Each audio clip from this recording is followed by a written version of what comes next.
Good morning, everybody. Good morning, good morning, good morning. Happy Monday, November 3rd. It is basically 9 a.m. I am Jovan, your leftist type man. How's it going? How are we doing? Going to give our morning shout-outs to the people who claimed first in the Twitch chat. So shout out to Nothingness, shout out to Mothy, and shout out to Ferocity for being the first people to claim first in the chats this morning. Hello, if you're here on YouTube, hello, nice to see you. If you're here on Twitch, hello, nice to see you. Welcome to our stream today. Now, today, we're going to be doing our usual thing, our usual debate thing. And then tonight, you do have the weekly dump. So the weekly dump is back tonight. It's either going to be 5 or 7. I am unsure and still waiting on a verification on that. But if you've been itching to call about office hours and you want to get into office hours and talk to me about something, tonight is your chance to do that during the weekly dump. During the weekly dump, that's when you'll be able to do office hours. Other than that, welcome to stream, everybody. I hope you had a great Sunday. I had a great Sunday doing basically nothing. It was phenomenal. I hope you had a great Sunday. It is me, Jovan, your hostess with the bed as mostess. As far as I'm aware, all of our call screeners are busy today, so I'm going to have to operate using the You are connected as the host. Screener. Welcome, host. You are now in the host room and can manage your callers from the call-in studio web interface. Hopefully the call screener works. So it'll just be me and the screener today. Is Spectrum not working or is it my internet? My internet is okay right now. But you will probably see me drop we'll do like a fundraiser throughout the month of November of like, Jovan needs to fucking move like tomorrow. This internet shit is frustrating.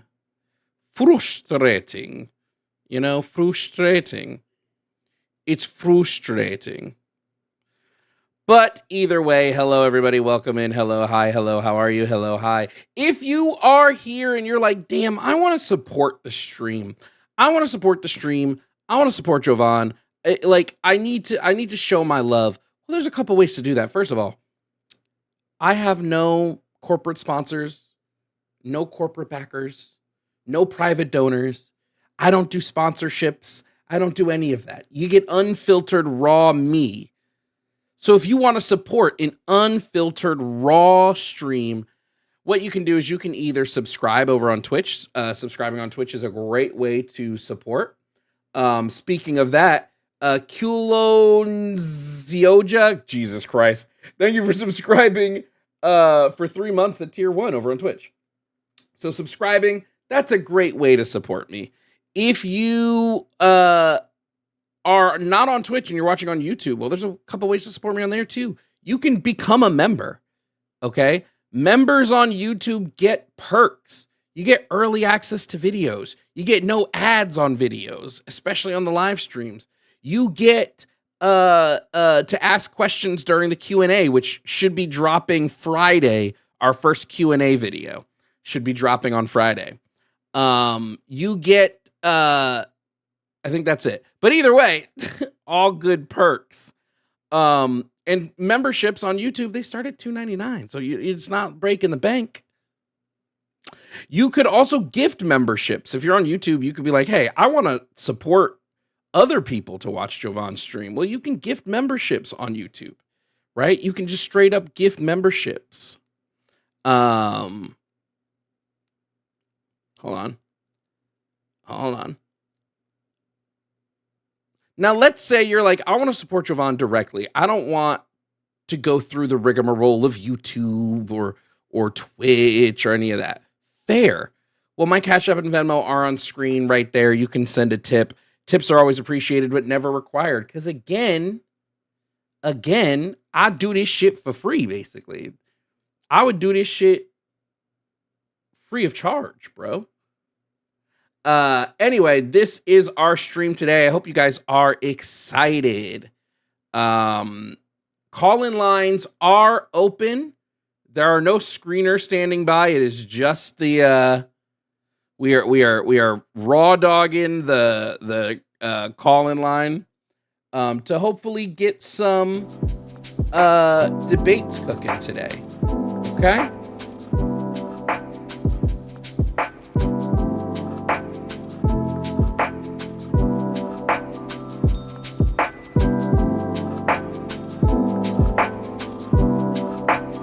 Anyway, hello. We're just chilling, so we're just gonna chill this morning until we get some people that are interested in chatting and debating. I'm monitoring chat, so I'm seeing what everybody's saying. Gotta love that raw dog, Jovan. True. I'm also playing Pokemon because, well, I like Pokemon. Trying to complete a living dex, and it's really difficult. Jovan is contesting with Thinker right now. I don't know what that means.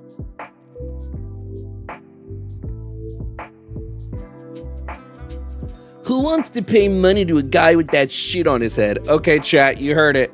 You heard it. We have to make specifically John. We have to make John look stupid. So if you want to send a super chat now or tip now would be the perfect time. You know the best time to tip is when crybaby conservatives are in the chat being like, How dare people tip to this person, providing them hours of entertainment for free? How dare they? How, you know what? Fuck capitalism, am I right? Living decks is not a good idea. It's how I like to play Pokemon. It's actually a great idea. It's so much fun. Yeah, we have an early start today because the weekly dump is tonight. So we started the regular stream early.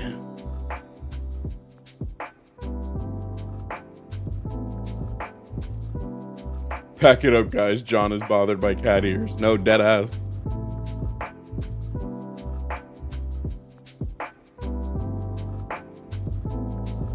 It's kind of crazy. Veeks, thank you for the super chat. Veeks, Pale Island, thank you guys for the super chats. I'll read them all at the end. You know how we do at the end. We read super chats. Why did I do this? To make John look stupid. That's why. How do you like the new game? I think it's the best, worst Pokemon game I've ever played. It's dog shit, but it's the best Pokemon game. It's like straight dookie garbage, but it's also amazing.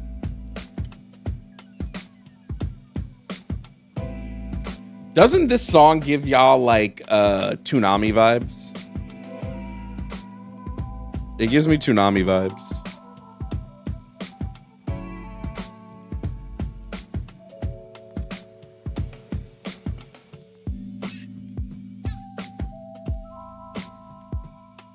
Provide a syllogism for how ZA is both dog shit and amazing. I'll have to provide one for each. Syllogism for it being amazing. One, Pokemon catching is peak when you can just throw the Pokeballs out. Two, in Pokemon ZA, you can just throw the Pokeballs out. Conclusion, Pokemon ZA's catching is peak. Why is ZA terrible? One, video games that hold your hand too much suck. Premise 2, Pokemon ZA holds your hand way too fucking much. Conclusion, Pokemon ZA sucks.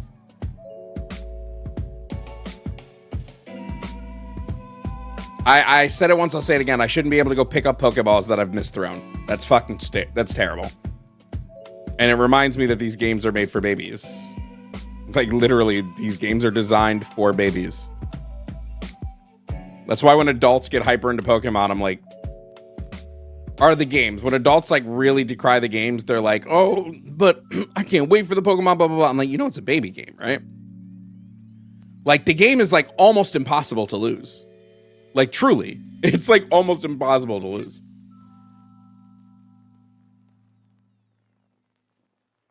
ZA is the worst game I've ever played, but it's also the best Pokemon game I've ever played. Anyway, we got somebody on the line, so we're going to bring up, coming on to stream, we have James. Now, James wants to tell us that Ice wants to talk about Ice being anti-American. So we're going to bring up James. James, hello. Can I get your age and pronouns, please? Hi, yeah, I'm 29. My pronouns are they, them. Okay. Now, James, if you're calling, are you calling because you want to say that ICE is an anti-American because America is a racist, imperialist country and ICE is just doing what America's always done? Damn, you got my ass. Yeah, I figured. It's all right, James. We don't locked in immediately. we don't disagree. I just say ICE is anti-American to what America claims to be, not what America actually is. No, of course. I think I understood the rhetorical point you were going to make. I saw it and I thought I'd take the opportunity. I've been a fan of yours for a while. I've never called in. I know no problem. It's a very good show. I thought, throwing a little spice, but you called my ass out immediately. Didn't even get the chance. It's all right. Thank you for calling in, though, James. Hey, I appreciate it. Thanks for doing what you do. Absolutely. I know. I can usually tell when that's the reason for the call.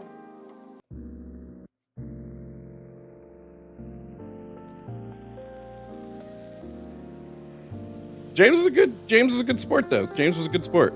So thank you so much for the Venmo. Said this is to make John feel silly. Sucks to suck, John.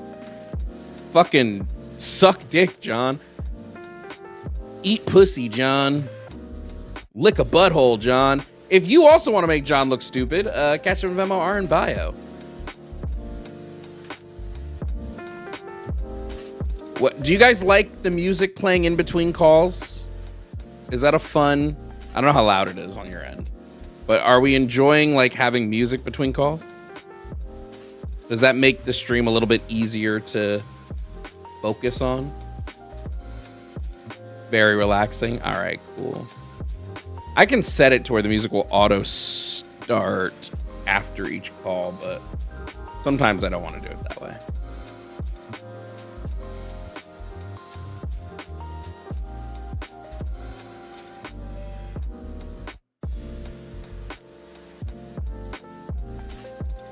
I'm glad it's a vibe.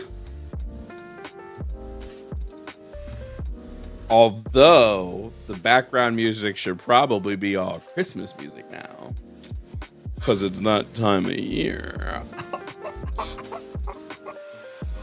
Sorry, I'm a big Christmas guy. Crimbit time, crimbit time. Crimbit time, crimbit time.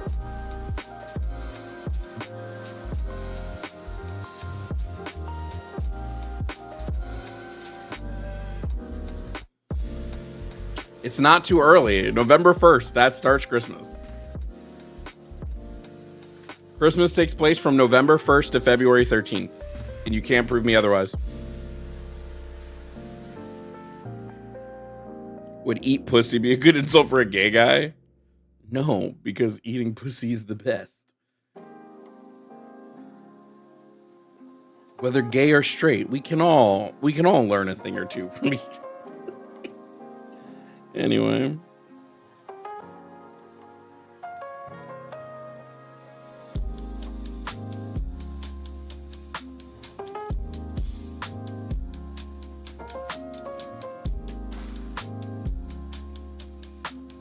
I don't do Mardi Gras. Come on.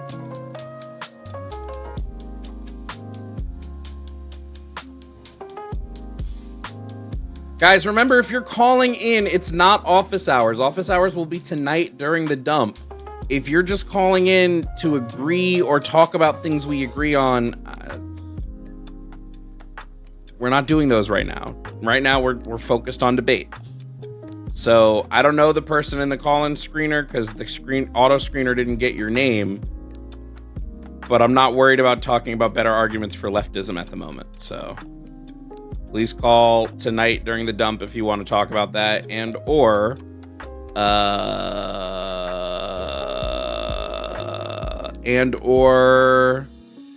call about something that you disagree on, like on the board. That's what today is all about, fam. Aman, thank you for resubscribing with your Amazon Prime over on Twitch for your 6th month. Remember, if you have an Amazon Prime, guys, if you have Amazon Prime, you can get a free Twitch sub every month. Use it on me. Give me your sub. Oh my God. Give me your sub.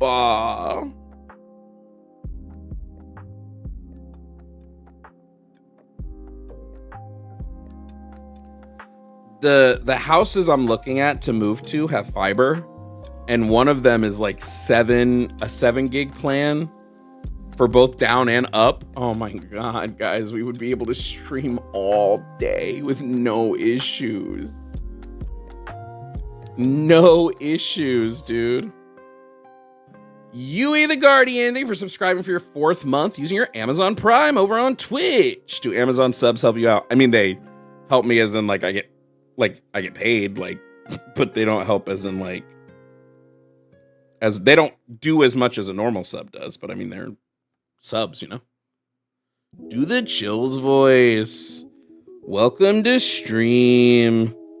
Topic 1. MAGA is a fascist movement.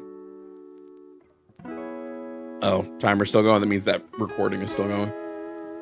If you look at the tenets by Umberto Eco, MAGA meets all 14. Number 2, Burger King foot lettuce. Fuzzy Logic, thank you so much for the 5 gifted subs over on Twitch. Can we get W Fuzzy Logic in the chat?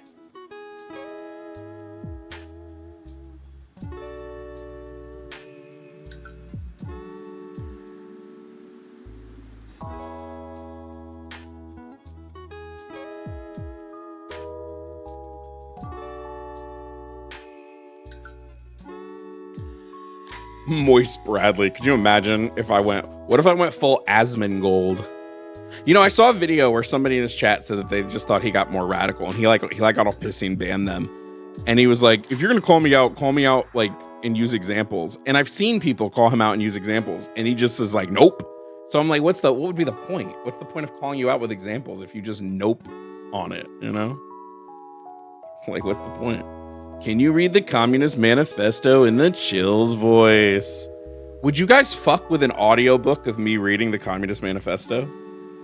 Like if we did that as like a members exclusive? It's 40 something pages. It would not be hard. I could do like a members exclusive on YouTube where I read the Communist Manifesto. We could do Jovan audiobooks straight up of like leftist literature. I still want to do a book club, and every time I try to schedule a goddamn book club, y'all don't read the fucking book. So I can't do a book club because you motherfuckers don't read the book. Anyway, we got somebody on the line. We're going to bring up John. John wants to talk about basically every topic. Wasn't specific, so I guess we'll have to see. John, welcome to stream. If you can hear me, can you provide your age and pronouns, please? I am 34 and I'm a he, bro. Okay, now John, you said you want to talk about all the topics. Is there any specific that like gets your goat? Well, I mostly, this is crazy, align with where you probably fall on opinions on these topics, except with who's at fault, really. I don't think you can say Trump is a terrible president.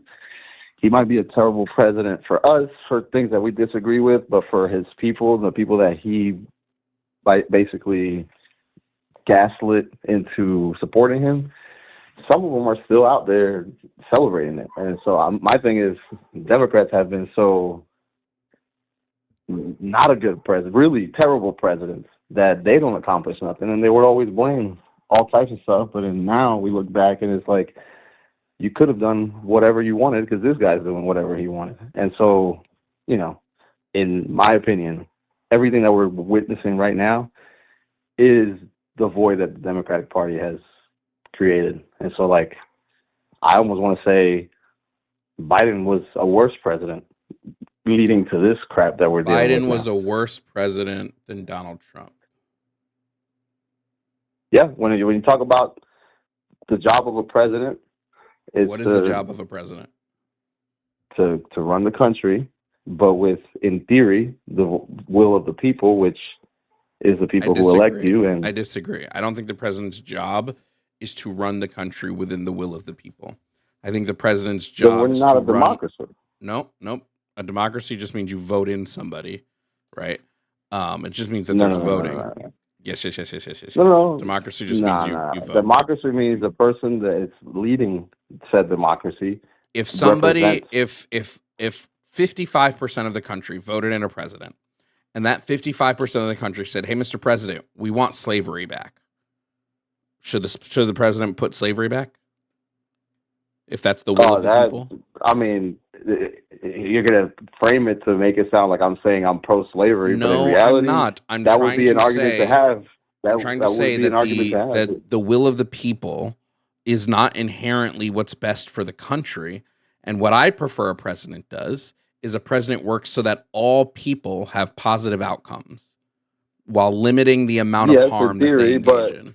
So if the will of the people right now, per Donald Trump, if the will of the people is to use ICE to mass deport people in like these barbaric ways, you're saying that Trump is a better president than Joe Biden because he is doing that. That's where your logic leads. Because he's using the politics, the theater of it to convince people that that's okay. That's the part that you're not understanding. The Democrat can do the same thing. So that makes him a better president? People a better, yeah, without making my emotions get in front of me, yeah, because Joe Biden could have done the same exact thing and put us in a much better place if your theory is that leftism Donald Trump better. Joe Biden's not a leftist, so I wouldn't expect Joe Biden to ever put us into any sort of leftist. Joe Biden's a centrist. Okay, but he's to the left of Trump, I would say. Yes, which puts him at center. Puts him center. And he left us to the most right we've ever been, like you said, at almost fascism. So how did Joe Biden put us towards fascism? Because again, he was unsuccessful at doing anything to what specifically? Because Joe Biden was able to, like, if you're saying the Democrats had a hard time with campaigning, that has nothing to do with how he did as president. Especially when the right is using everything is that, because if he wants to keep doing what he's doing, if he's doing such great things, he has to get people to vote for him. Independently, the problem is when you have a party like the Republican Party that basically uses misinformation and bots on the internet to widespread lie. The Republican Party just lies about almost everything. So they've convinced people. But that what? People are stupid. No, you're ignoring the void. See, that's my point. I don't think people are stupid. I think people are absolutely stupid. They're gullible, yeah, because there's actual problems leading under that. There's actual people struggling. The whole Snap stuff going on right now. Snap is Donald Trump wants to get rid of Snap. Correct. But guess what? He doesn't say, hey, I want to get rid of Snap. He frames it. And what is the Democrats' response to it? They don't know how to frame anything. No. Wait, this is untrue. The problem is that Republicans don't fucking read. They do want to get rid of Snap, and they said so in the big, beautiful bill when they said, hey, we're going to defund Snap $400 million. That's right, quite literally them saying. To the mainstream, when you take it, because you're talking about very niche people that actually pay attention to the details, like yourself and other people that are actually, like you said, reading and actually, like, they agree with cutting a lot of the social programs. There are those people, but the majority don't agree with that. But guess what? They're still backing him. Why? Because he packages it way better. And unfortunately, it comes down to that because, like you said, people, I don't call them stupid. I think just people are gullible. They've been getting fucked from both sides. Excuse me. And so they get dragged both ways because they don't know what to do anymore. And in my opinion, the Democrats, that's the part of the game they're trying to play. Then they got to be better at it, because now we're dealing with this. You're going to tell me that majority, I would say 80% of the country, knew that this guy, Joe Biden, was basically dead in office. And it was like impossible to criticize that and then to raise your voice about that in mainstream. Me and you could say it all day. Okay. But stop. Because you're just fucking soapboxing right now. I don't care about Joe Biden's health in office if I see that shit is getting done, because that means he's implemented a cabinet that is doing their job. And under Joe Biden, our economy bounced back fastest of any other country in the G7 from COVID. Real wages were rising. Basically on almost every economic metric, we were doing good, right? But because stop, dude, I'm not done, dude, stop. Because you're giving me talking points, Jesus brother. Christ, you're giving me the talking points. What the fuck are you talking about? I'm giving you actual stats. It's not talking points. Recognizing that real wages were up is not a talking point. It's a verifiable statistic. Okay, and then you tell me, why do people feel differently then? Millions. I'm not talking about, this is like the biggest landslide of an election. Dude, it's because it was not the biggest landslide of an election. He won by 2 million votes? What are you talking about? We don't go by the popular vote. That's what I'm talking about. Like, there wasn't even a chance. There wasn't even a hint of. Where do you? Okay. Yeah, but I mean, again, it's like, listen to me, because you're going to 50 different things instead of focusing on one specific topic. You keep jumping to 10 other things. People, when it came time to elect Harris or Trump, people don't look at like most people in this country are apolitical. Most people are politically ignorant. They don't actually look at policies. They just look at the debates and they go off of vibes. And because Donald Trump and his ilk were able to spread mountains of misinformation about Kamala Harris, including but not limiting to, she threw thousands of innocent black men into prison. Didn't actually happen. She cheated on the mayor's whatever wife with it. Didn't happen. She slept her way to the top. Didn't happen because they were able to use all of this misinformation stemming primarily from Elon Musk buying Twitter and then flooding Twitter with bots, which has all been confirmed shit, flooding Twitter with bots to spread false news stories because the Donald Trump information was able to fearmonger around immigrants, right? For them to go, hey, immigrants are doing all this bad stuff to you, even though in almost every metric that they count in, immigrants, both documented and undocumented, help the country. Because they were able to do all of this, and then because Kamala Harris did not come out strongly enough against the genocide in Palestine, she lost. It has nothing to do with you're just sitting here going, I think the best president is the one that uses propaganda. It's not fucking coping. It's analyzing what actually happened in the campaign. She couldn't win a primary. Are you kidding me? To run for president. What are you talking about? What do you mean? What are you talking about? She tried to run for president already. This wasn't the first time. Homie. She already tried and she failed at it. Because people wanted Joe Biden over her. Because people wanted Joe Biden over her. No. Who cares? What the fuck does this have to do? What you're doing... Wait, shut up. Dude, shut up. What you're doing right now is you ignored everything I fucking said to you. You didn't address a single of these points. Bro, stop. John, stop. No, you're not. John, stop. Stop. I'm going to mute you if you don't stop. I don't care that you're the son of an immigrant. I don't give a shit about that. I listed you a lot of shit that is verifiable. Shit when we look at exit polls are being said to us on why people voted the way they did. And your response is, well, you're just coping. She couldn't win a primary. Actually respond to any of the things I actually said to you, John. Respond to any of the things I actually said to you. Let me answer. She lost the election. People don't look at these things like you said. It's not what it's their job. They're playing in the game that Donald Trump is playing. To them, this is politics. Get the message across. That's it. If this all happened, John, if all these positive things happen, get the message across to real people, not to these. John, the whole conversation is you saying Trump is a better president than Biden. And the way you're justifying this is that Trump is able to better spread misinformation and propaganda, so he's a better president. That's dumb. Yeah, because I'm disconnecting myself emotionally from the. I'm not connected here emotionally. I disagree with everything. I'm saying the better president is not the person who lies and is able to trick people into getting elected and does nothing for the country and actively fucks us over economically through foreign policy, through domestic policy. That's not the better president. That's just the dude who's more charismatic. You're ignoring that there's a big section of people in this country that agree with everything that's happening, that are doing way better with everything that's happening. And that's the part that you don't understand. We got regular people. They are not doing way better. Rich people. There's a lot of rich people right now doing way better. Rich people don't make up the bulk of the country, John. But that's my point. Then these people are the people that are really struggling are following these people off a cliff because they're way better at doing what. This is it's a whole theater. Politics is a fucking theater because they're not really giving a fuck about any of the stuff that they say. And John, this is the dumbest take, dude. This doesn't make him a better president. All it makes him is a better manipulator. That doesn't mean he's a better president. If we're talking about a chef who can get more people to eat his food is a better chef than the one that can't.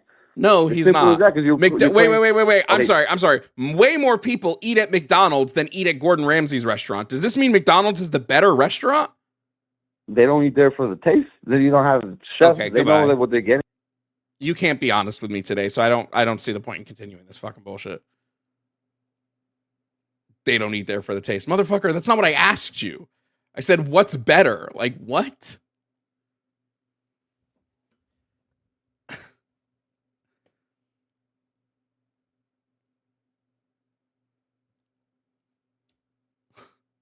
There's no fucking way, dude.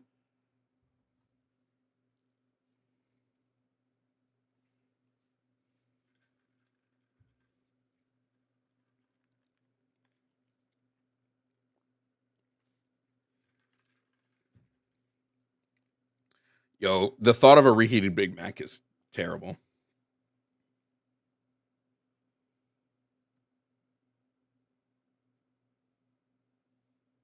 No, so true. It's such a dishonest way to frame it. Like, Hitler also got power. Does this mean Hitler was a better ruler than anybody else in Germany? Like, what? It's such an unhonest way to frame it.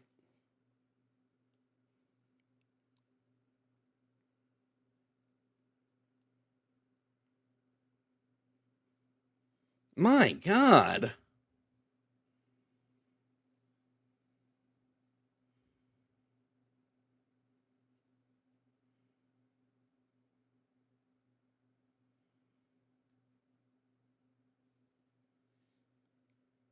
It's just frustrating, dude. Like, for your argument to be because he won, that makes him better is such a lame argument.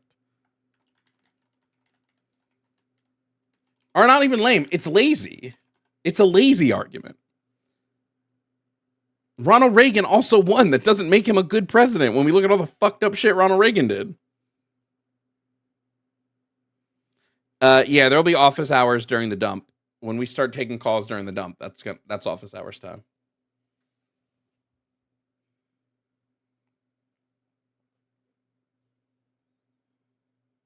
Is a Big Mac still even edible?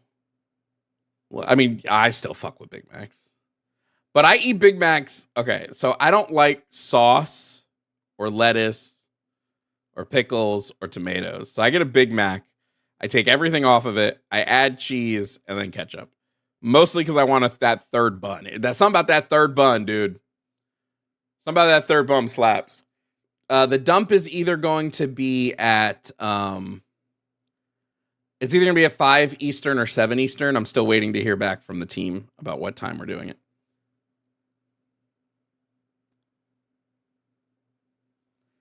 So I don't know what specific time the dump is going to be, but I know it's going to be tonight. So that is all that matters. Jovan likes them extra buns. True. Okay, we're gonna bring up the next person. It looks like next up we have Dante. I'm not sure what Dante wants to talk about. I guess we're gonna find out. Dante, welcome to stream. If you can hear me, please provide me with your age and pronouns. Hey, how you doing, Jovan? I'm 29, and I go by he, him. Okay, now Dante, you said a friend of yours told you to call in. Is that correct? Yeah, my friend Nala, she said that it'd be interesting to hear us talk because I have a lot of political views that are I'm more in the middle rather than on either side kind of thing. Okay. And I'm not going to lie, I'm a little uneducated when it comes to current events. I kind of stopped watching it because it's just so stressful these days. All right. Well, Dante, what would you label yourself politically? Like, easier question, who did you vote for in the last election? Okay, that does simplify things. I will tell you this. I did vote for Donald Trump, but I believe that I was a victim of misinformation type of shit because I was only hearing shit like Kamala Harris is an alcoholic, Joe Biden is dying, and blah, blah, blah, all this other stuff. I was just hearing a lot of negative things. And my father, of course, he's a conservative. I live in North Carolina, so, I'm around a bunch of rednecks everywhere. So I hear that all the time. And my dad's like, you better vote for Trump, son. And I'm like, okay, whatever. And now I'm seeing all the crazy stuff going on with food stamps. Like, I'm on food stamps. I have disabilities myself, and I'm suffering from it as a white guy, a white cisgendered guy. And by the way, I am pansexual, so if that adds into the equation at all. Okay. Okay. So I don't know what I would consider myself politically these days. I wouldn't say I'm left because they're doing a lot of crazy shit too. And I wouldn't say I'm right because they're doing a lot of crazy shit. Well, what crazy stuff is the left doing that you disagree with? Just all the protests are getting out of hand, man. People getting arrested and fucking injured and stuff like that. There's better ways to go about it, I feel like. What are the left doing to make the protests get out of hand, though, specifically? Oh, come on now. Come on, what? Screaming in people's faces, stuff like that, interrupting businesses, like that had nothing to do with politics. Well, you know what I mean? okay, so hold on. I see that stuff happening. So hold on, Dante, because Okay. screaming isn't illegal, right? So I shouldn't be arrested. No, not for at all. Screaming. But it's just. No. I'm not saying people are getting arrested for screaming. I'm just saying it's disruptive to the day to day. Well, a protest is supposed to be disruptive. It's a protest. A protest that but isn't disruptive is just like a hangout session. Well, I'm just saying, like, for normal businesses and people who have stuff that they got to do that has nothing to do with politics or anything to do with what they're protesting, they're suffering from it too. And that's the thing that I don't approve of. What was the most recent protest about? Do you know?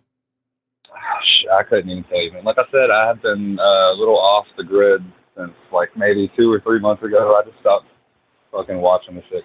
But don't you think if you don't even know what the last protest was about, you might not have all the information on protests to have the opinion that you have? Well, I don't have all of it, but what I've seen, what I've witnessed.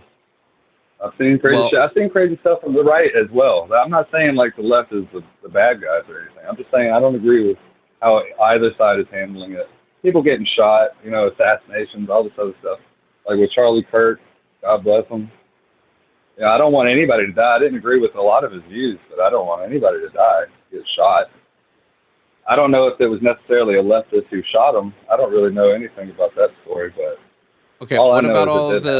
What about because like here you're saying like the left is doing this, the right is doing that, but like politically, the right is who's in power. So like the people suffering right now are at the hands of like Trump and his ilk. Like I'm just confused about what like the left, at least politically, because right, you say you don't know where you align politically, but like what is the political left doing in the country that you disagree with? Because the political left aren't the one protesting. That's civilians. They're alienating the people who are on the right rather than wanting to gain their support and trust. They're like alienating them. By okay, come on. Anytime you see like a conservative with a Trump hat on, a liberal or somebody's going to start screaming at them. I've seen this happen, like in my state, in my town, my city. I've seen people get like yelled at, screamed at, people rip their hat off. So it's just a lot of violence, and I don't know why it's got to be so violent. I'm not saying everybody is violent on the left or anything like that. It's just I don't know how we can even compare violence between the left and the right when the right has weaponized ICE and militarized ICE to a point that they're like tackling mothers who are citizens outside of their car for not producing their information fast enough, or they're tear gassing peaceful protesters, or they're firing crowd suppressant shots into crowds of peaceful protesters. I don't know how we can even compare violence from the left and the right. So do you think it's more of like an anarchy type of thing? No, I think the right is weaponizing violence on a state level, whereas the left, you might have some people who get mad and like do some things individually, but they're not weaponizing violence on the state level like the right is. Right. Well, they can't. They don't have the power to do it. Even when they did, even when Biden was in charge, he didn't weaponize the state against people on the right. No, not at all. But the right wasn't really protesting like that. It doesn't matter about just protests, right? Like ICE harming people isn't just protesters, right? ICE has arrested 170 citizens. They're not just going after illegal immigrants; they're going after legal citizens as well. ICE will camp out of people's immigration hearings and arrest them before they can even speak to a judge. Like people going through the legal process. Sucks. You got some statistics on that? Because that's crazy. Do I have statistics on it? I mean, yeah. Yeah. Like, what are you looking for specifically? Let's the source on that, because I got to see that. That's crazy. Sure, hold on. That is fucking wild if that's actually true. I'm sorry if I'm cussing too much. Am I allowed to cuss? I don't really know your show. Yeah, I don't care about cursing. Okay.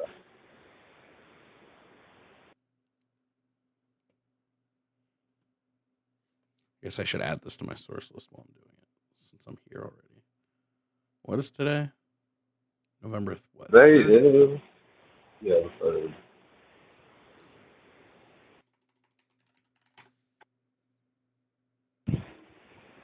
And I appreciate you actually having a conversation with me. Most people don't give me the time of day.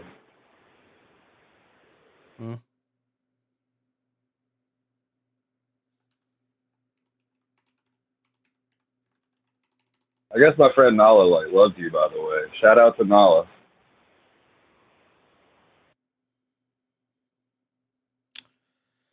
All right, so the ACLU has a giant overview about quite literally this ICE camping out in front of courthouses and whatever. The full report is called "Freezing Out Justice: How Immigration Arrests at Courthouses Are Undermining the Justice System." So if you want to look up that full report, it goes into detail. It's in your source list. Yeah. And this, by the way, this was there, and we can just look at. There's even more. When we look at the overall detention stats, 71.5% of people currently being detained by ICE have no criminal conviction. That's pretty fucked up, you know? Yeah, but from what I was hearing, at least from the news and stuff, is that they were MS-13, the people that weren't illegal immigrants. What? They were gang members or some shit. I don't know. How when they don't have any criminal? They don't have any criminal convictions. What? How do we know they're what? Look, I'm just telling you what I heard, man. I'm not saying that I believe it or it's fact. I'm just telling you what I have heard. Like I'm saying, there's so much misinformation, especially among white families that are all conservative. I only hear one side of everything, essentially. Okay, well, I'm giving you the other side right now. Yeah, exactly. And that side is that the current. Are you a homosexual yourself? I'm just wondering. What? Are you a homosexual yourself? What does that have to do with anything? Because I was also going to ask about trans rights and stuff like that. How you felt about stuff like that? Yeah, but what would me being gay have to do with any of that? I was just curious, honestly. Short answer, no. Long answer, also no. Okay. Fair enough. But do you support gay rights and stuff like that? Yeah. And do you feel like the right is taken away from that at all? I feel like the right is putting a concentrated effort to remove established civil liberties that gay people possess, such as marriage and adoption and things like that. Really? I haven't heard anything about that. I mean, multiple people on the right want to reverse Obergefell v. Hodges, which is what gave gay people the right to get married in the country. They want it overturned. Really? Yeah. Man, I've been under a fucking rock, dude. Huh? I said I've been under a rock. I would agree. So they're trying to get rid of gay marriage and what was the other thing? Adoption? They prefer gay couples aren't able to adopt, yes. How do you say prefer? Are they actually putting that into effect? Some Republican legislatures have put it into bills. They have not been passed, but they have put it into bills. But even if we're tracking the anti-LGBT... On a federal level or just state? This would be state level. Yeah. But if we're tracking... already like that. If we're using the anti-LGBT bill tracker, there's a tracker online that looks at it's from the ACLU that just maps the amount of anti-LGBTQ bills that are introduced just in whatever year we're in. In 2025, there have been 616 anti-LGBTQ bills introduced into either the House or the Senate. Wow. And that's all from the right. Yeah, I'd be shocked if you found one of these bills that were introduced by the left. Yeah. I mean, you'd be surprised. There's a lot of turncoats. But Like, so what was that again, lady's name? but I just want to say, this is what I mean when I say, like, which side is really the violent side? I say it's the side going after people's civil rights and liberties. The left's not doing that. I mean, they can't.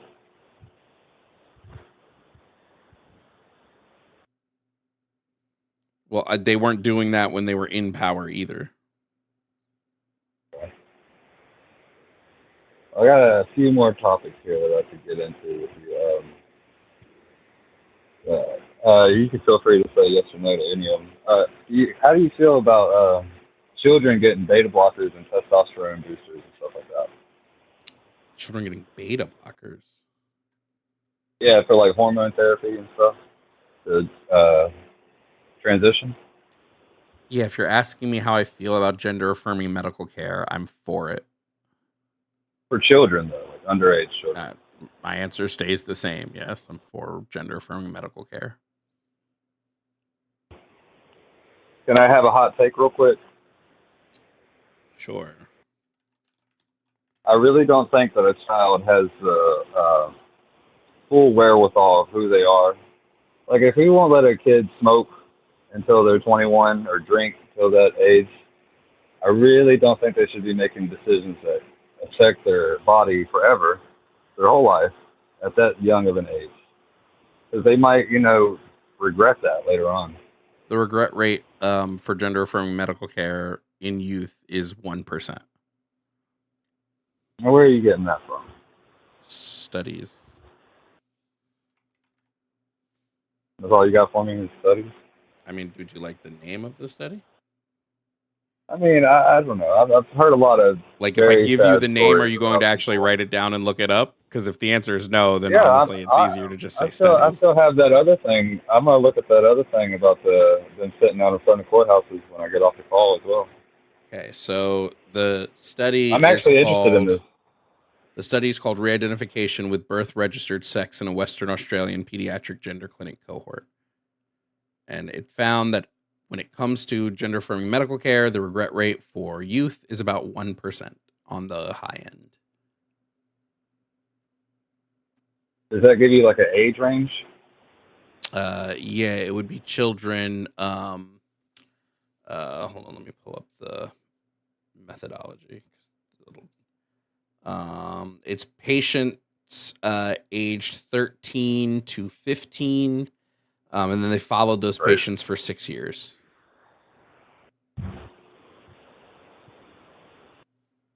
I'm not saying that everybody would regret it, but there are those cases. Even 1%, is a terrible. I agree that there are people who regret their transition or regret going through medical procedures and things like that. But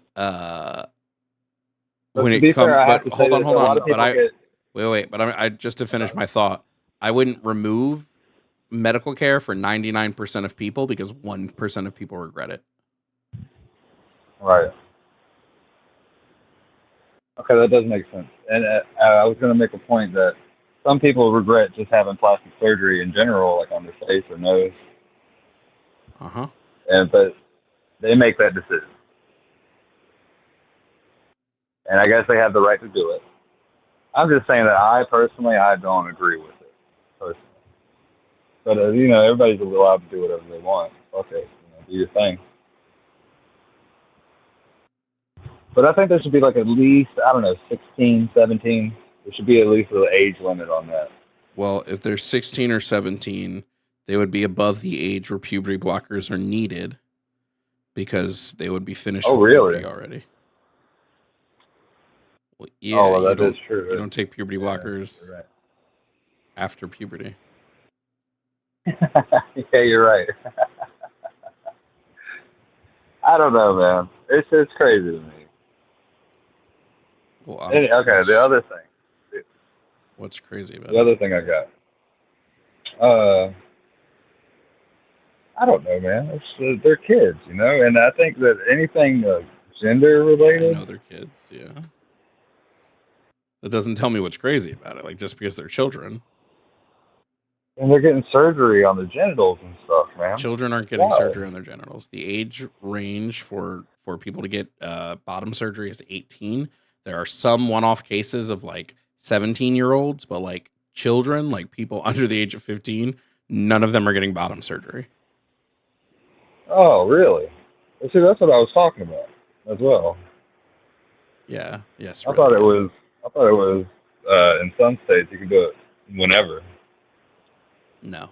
as long as you got parents' permission or something like that. No. So you're informing me. I like this. I needed this. All right. I appreciate you, Jovan. No worries. Well, so I would imagine that you are a left wing person yourself, like full left. I'm a communist, so yes. You're a communist. That's Right. a wild statement. I don't think it's that wild. I read some books and said this is the better system, and then went with that. Isn't Putin a communist? Putin? No. Yeah. No. What, they got a democracy over there? I don't even know what Russia's about. Russia has an authoritarian dictatorship. Dictatorship. That's even worse. I I thought communists wanted to like ration things out to such a degree that everybody has basically nothing. Nope. Communists want to make sure that everybody who lives has their basic needs met: food, water, shelter, and healthcare.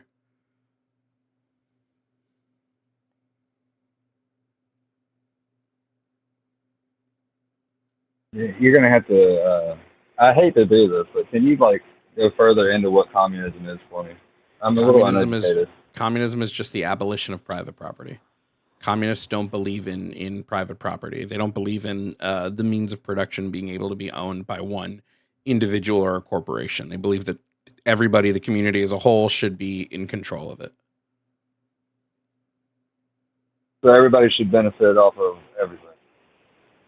Everybody should be able to benefit off of their own labor without being exploited. Yeah. Well, but haven't every civilization that went by communism basically crashed and burned? Nope.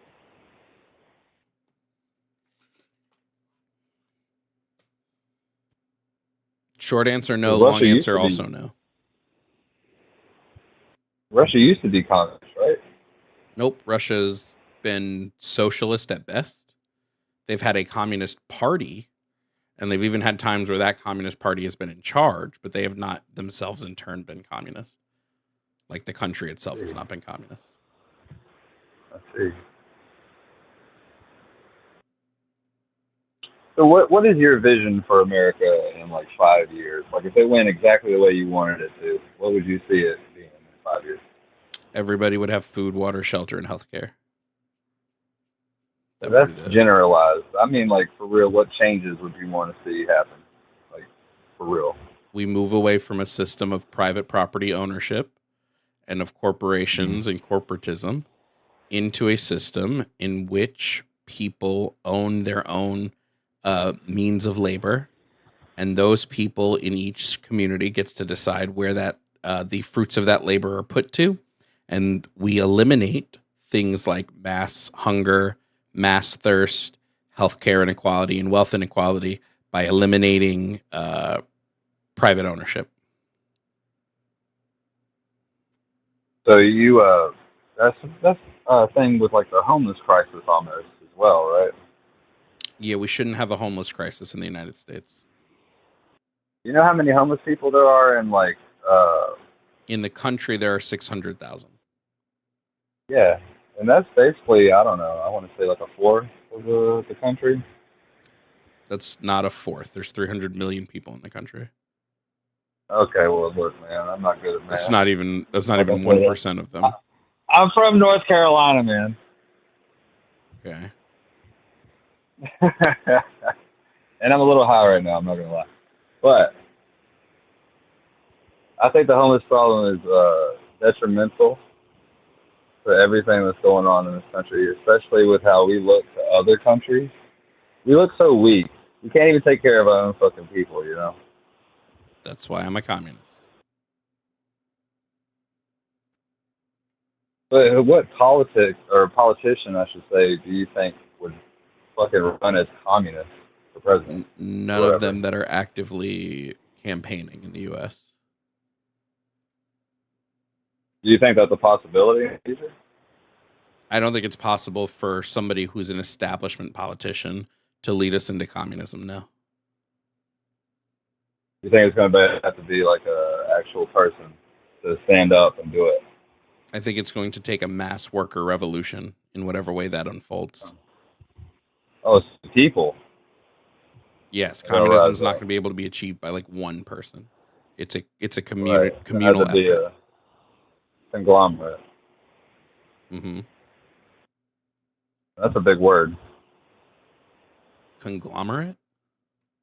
Yeah, there's a lot of syllables in there. 4? Yeah. What word do you always say? Supercalifragilisticexpialidocious? That's got a lot of syllables. All right, well, Dante, it's been a good talk. All right, brother. I love you, man.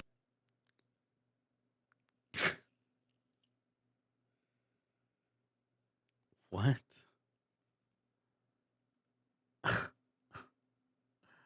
Huh? Huh? Huh? Huh? Okay.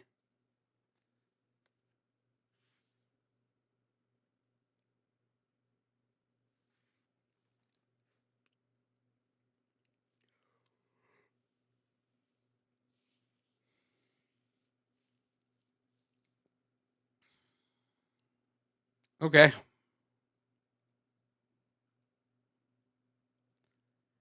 I have no idea what this next call is.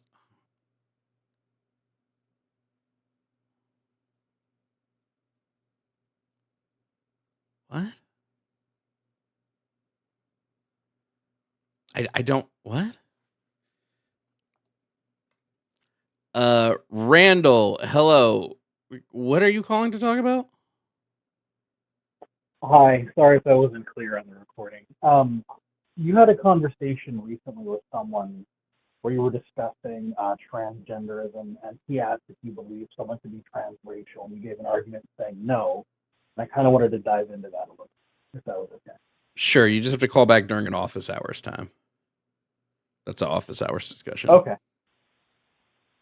Okay, no problem. Thank you. All right. Yeah, he said so. It's transgender, but the auto screener caught it as brand vendors, and I was like, "The fuck is a brand vendor?"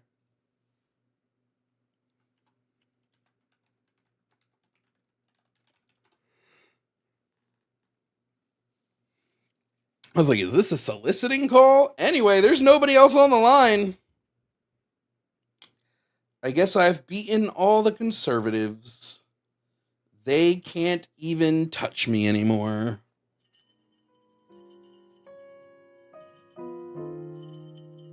Thank you to the Tortilla Chip for subscribing for 2 months over on Twitch with your Amazon Prime. Thank you to Caloist for subscribing to your Amazon Prime over on Twitch. Jovan ends racism. Oh my god, true? Shit, true. Ludo Phil, thank you for upgrading your membership on YouTube to a tier 2 membership. Thank you so much.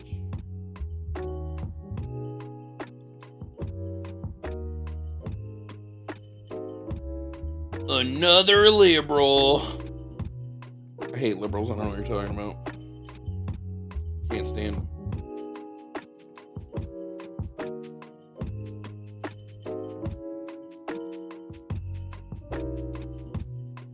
Ah! El Mufino, thank you for... Sorry, I fucking hurt my arm just there. I don't know what the fuck. Thank you for subscribing for your 7th month over on Twitch.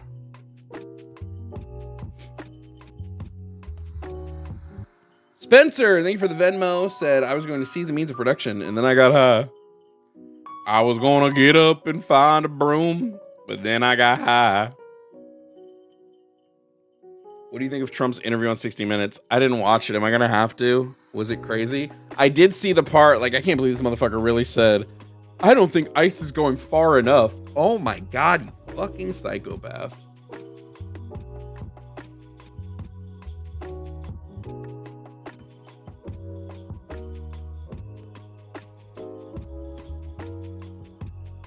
But no, I didn't watch it.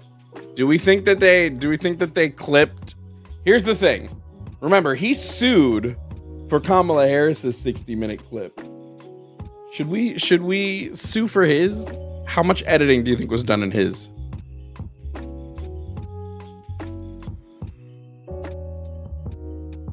Donichi, thank you for subscribing with an Amazon Prime over on Twitch. I'm not gonna watch fucking 60 minutes of Donald Trump.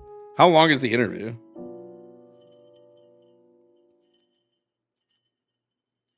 I can't. That shit would drive me crazy.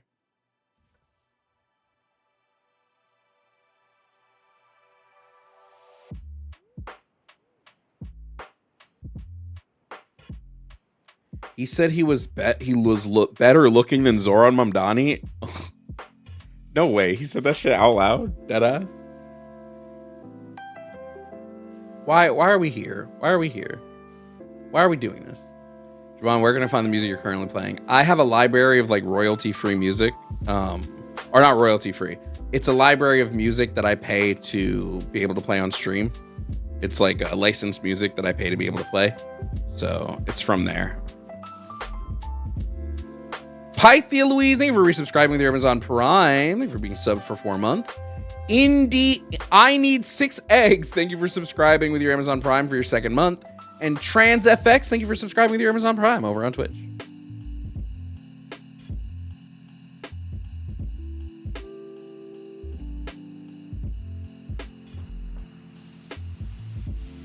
How can we have a workers' revolution to change the system if AI is taking all our jobs? I don't know why that would stop it. What challenges are you envisioning from that?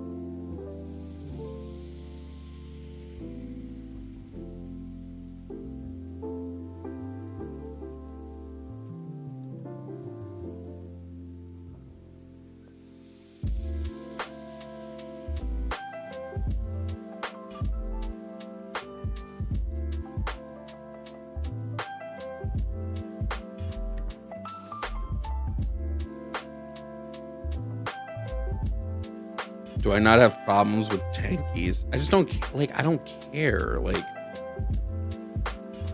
you know, like if somebody's a tanky, okay. Like, I'm not gonna argue with them about like their feelings on the USSR and all these other stuff. Like, well, I just don't care enough, you know? I feel like there's more important things to argue about.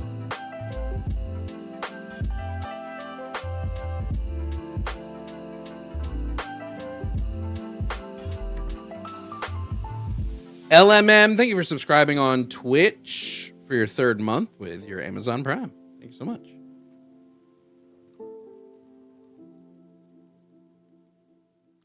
They figured out the CEO is the best position to replace with AI, but of course no one's going to do that.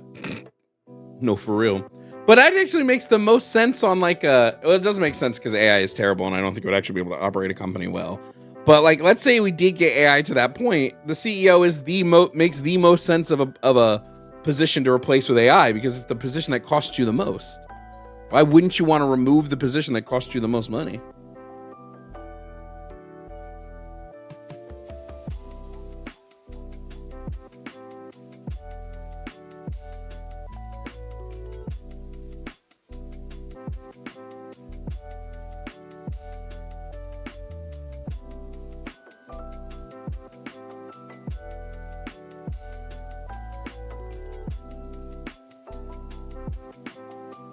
AI is destroying the fucking environment.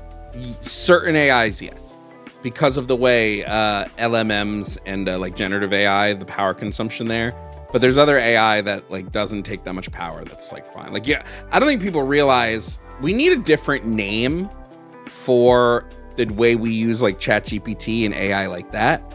I mean, I guess LMMs are the different name, but like there's AI in quite literally everything. Like literally everything has AI. My camera has AI systems in it. How do you think it can do an auto white balance? That's all AI. It's the larger, and you could offload ChatGPT. So like you could offload ChatGPT onto a private server in your home that doesn't take a lot of power. It's these larger servers that need to do it that are kind of the issues.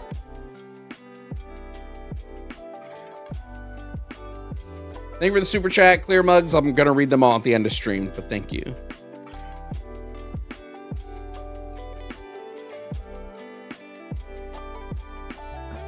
Well, if you have an iPhone, you're getting ChatGPT integration. Like they're adding that shit. It's pretty clear that Apple is going to ditch Siri soon and just replace Siri with ChatGPT. It's becoming very clear as you watch what they're doing. It's going to take probably like 2 more iterations for them to incorporate it, because right now the phones just aren't where they want them to be. But yeah. Valerie, Angelique, either way. Thank you for subscribing for your 3rd month with Amazon Prime over on Twitch. I'll just respond to chat questions, I guess.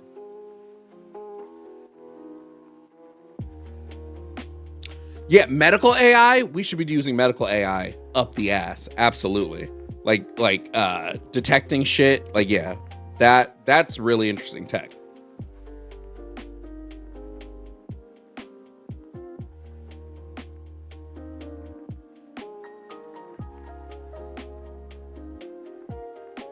I wish we had an option to disable ChatGPT, especially for Google and shit. Yeah. I wish we had an option on Google to remove. I want to type something into the Google search and see no, because they would just overcharge. I was going to say to see no sponsored posts, but they would just charge you for that shit. Like think about it. Meta said, hey, if you pay us $3-4 a month, we won't show you ads. The ads we force on you, we won't show them to you if you pay us. It's fucking crazy.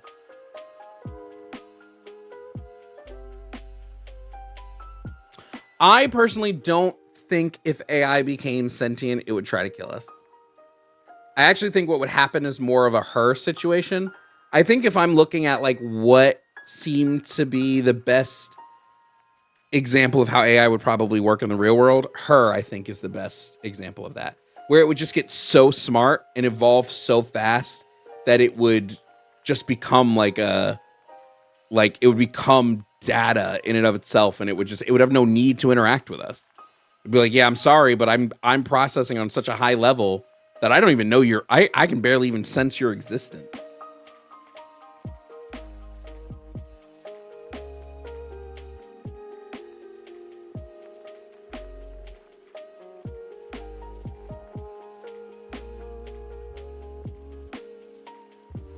God doesn't have gender. God literally says, I am he.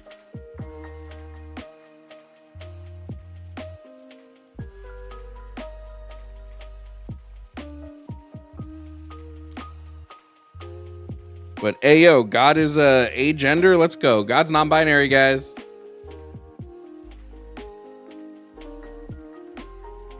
I think AI would try to tell us how to cook the Rick. The rich or the Rick? That was just the problems of critical thinking, especially when it comes to AI media. Fuck, dude. I don't know. I see videos that are very obviously AI. And then I look in the comments and it's a bunch of people talking about it being real. But then I realize those are all AI accounts. Like, dead internet is here. Like, dead internet, what you need to do is you need to make sure that the content creators that you're watching are even real. I got like 4 months into watching this one YouTube channel pretty religiously until I sat there and realized, holy shit, this is AI. The voiceover person might not have been, but the scripts were 100% AI generated. The visuals are 100% AI generated. Well, maybe not 100%, but like that's how when you find. So the way I'm able to pump out so much content is I sit here for hours. I talk to people and then I just clip those conversations. When you see a channel that's producing like full video essays, we're gonna drop top 10 lists 18 times per day to gain the algorithm. Like these are dead channel. Like Dead internet is fucking here, dude. It's crazy.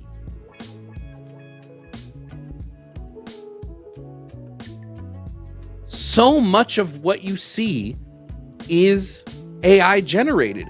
Even those you ever like scroll through those YouTube channels that are all movie clips? That's all AI. All someone does is they take a larger clip, stick it into an AI clipping service, and then post it. They do no effort. It's a zero effort game. And they just spam all of this content so they can game the system and make a bunch of money.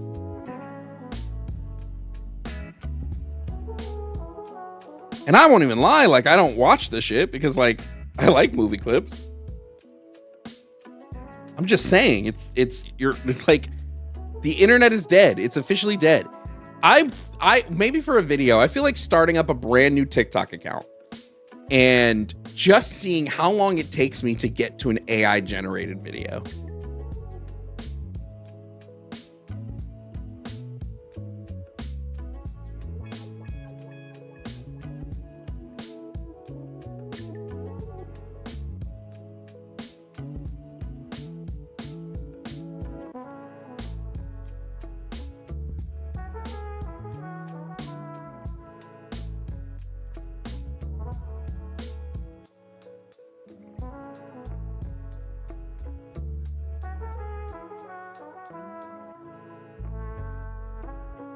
What's the absolute worst video game you've ever played? Oh God, I don't know.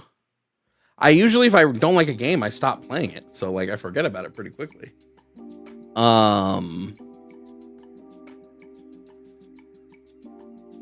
Yeah, but Sneezy, you know the problem with that? When you say that, the reason why AI adds that so much to scripts is because people talk like that. Like, right? So like I have typed out things for the weekly dump that said, guys, it's not just blank, it's blank. And then people will be like, Jovan, are you using AI? I'm like, no, I wrote that. I guess I just write like AI. But no, it's just because AI is imitating one of the most popular forms of especially like news reporting. Could also be because I'm autistic, yeah. It's corpo speak, true. Worst game I've ever played. I don't know. The person who called just gave their name. I can't work with just a name, homie. I need what you want to talk about.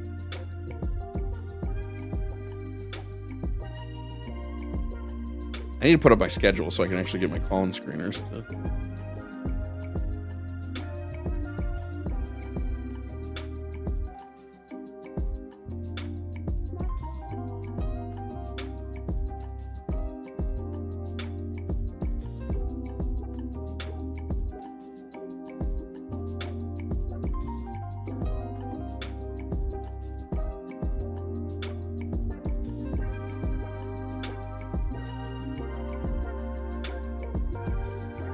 Yeah, I know a lot of people who just because, and it's mostly because they, because of the way when they went to like higher education, when they went to like college and stuff, the way they were taught, they use M dashes all the time.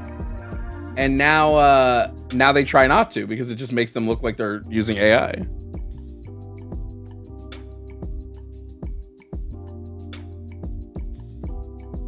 You know? All right, I guess we'll find out what these people want to talk about. Coming up to the show, we have David. David didn't tell us what he wants to talk about, so I guess we're going to find out here. David, if you can hear me, can you provide me your age and pronouns, please? I am 31. My pronouns are he, him. Okay. Are you calling to debate one of the topics on the board? I kind of just scrolled upon your YouTube channel, honestly, and during the last discussion, there was a lot of talk about transgender care, and I thought I would like to talk about that. Okay, if you're calling to... So right now we're just doing debates primarily. If you're calling to either ask questions or say things that aren't necessarily debate-wise, you would need to call in during what our office hours, which are going to be tonight around... I think it's going to be around 5 or so. we save the lines for like specifically people who are on the opposite side who disagree during our debate streams. Oh, yeah, I'm kind of in the middle of things, but I support a lot of things. I just thought the discussion with the trans men and trans women topic would be something that I could give my input on, because I don't know really a lot about your channel, because I just happened to scroll past it. Yeah, I would just save the channel and then come back to it. We'll be on tonight, like I said, around either 5 p.m. Eastern to about 7 p.m. Eastern, and you can call in during then for our office hours time. I'll definitely do that. Thank you, sir. Yep, no problem.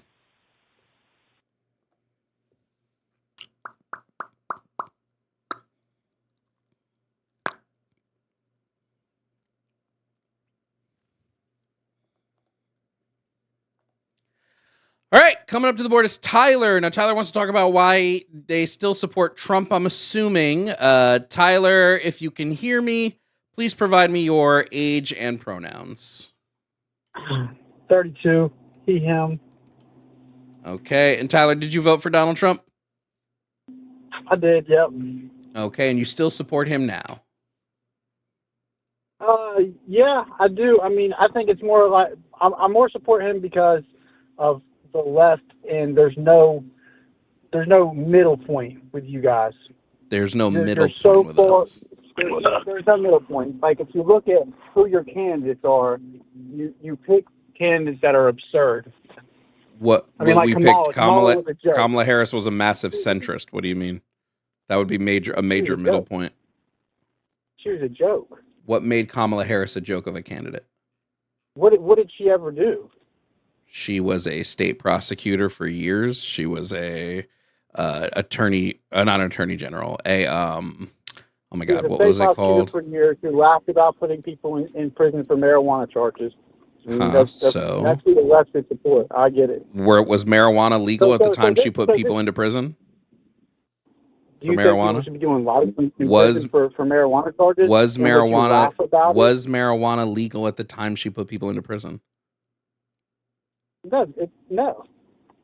Okay, so what did you want her to do? So I don't want you to laugh about putting people in prison for life over something. She didn't put anybody in prison for life.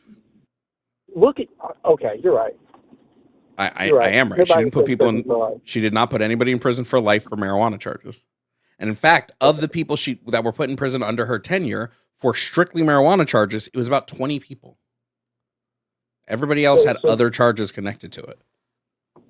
Oh, listen, I'm a believer that there should be consequences for your actions. That's not what I'm saying. I think there should be some moralistic value to it as well. What moralistic value? She was following the law. I think. Like I agree. I don't think marijuana should have been illegal, but she was a district attorney that was following state and federal law. She couldn't. Okay, so then you would not laugh about it. I would say, hey, I'm doing my job. Sure, but I don't really give a shit. I don't really if I'm looking at two people running for office and one laughed while saying that, while the other said I could shoot somebody in the street and still have supporters. I really don't give a shit about the laugh, right? Like it doesn't mean anything to me. I care what policies these people are proposing. I care more about policies that affect everyday Americans than affect a few Americans. Like social justice policies. What policies of Donald Trump's are going to positively affect most Americans? Like what? A strong border affects everybody in America. Donald Trump's crackdowns on the border have negatively impacted Americans. It's caused farms to go bankrupt. Farm bankruptcies are up 55% because they're losing agricultural workers. Because they use illegal immigrants. No, some of them. No. Hold on. I work in the landscape industry. Tyler. And we use Tyler, H2B. please let me finish, Tyler. We use H2B. Tyler, please let me finish. Even farms that do not employ undocumented workers, their documented workers aren't showing up because they're fearful of being falsely arrested by ICE. The only reason you would be fearful is because you were undocumented. Incorrect. ICE has been. I work in the agriculture industry. Homie, ICE has arrested legal citizens. ICE has arrested legal citizens. So no, you do have a reason to be fearful. ICE not only has ICE arrested legal citizens, But ICE, what did you say? They're released. Doesn't matter. They still got arrested. Is it okay to We falsely make arrest? mistakes all the Wait, time. is it There's is not it okay? a perfect system. Letting 13,000 people in a day isn't the Tyler, is answer, it though. okay? What we Is were it doing with okay? Biden's administration. Is it okay to arrest you as long as we let you go later if you didn't do anything? No, I would take the legal steps to be compensated for it. Yeah, just and like they have the right to do. do you think I some don't think people there's do you think some people are afraid because this administration is ramped up so hard that they're afraid they won't get the chance to be released and they'll be deported before they even get that chance? I think when you open the southern border, Joe Biden didn't open the southern border. Joe Biden didn't open the southern border. No, he didn't. He did. No, he did not. Okay, he did. Was it illegal to cross the southern border when Joe Biden was? How many people were coming across? That does not mean he opened the southern border. Was it illegal to come across the southern border when Joe Biden was president? In some extent, yes. Nope. In all extenses, in all cases, it was illegal. Claim asylum. Well, that's because claiming asylum is not an elite. Claiming asylum is a legal process.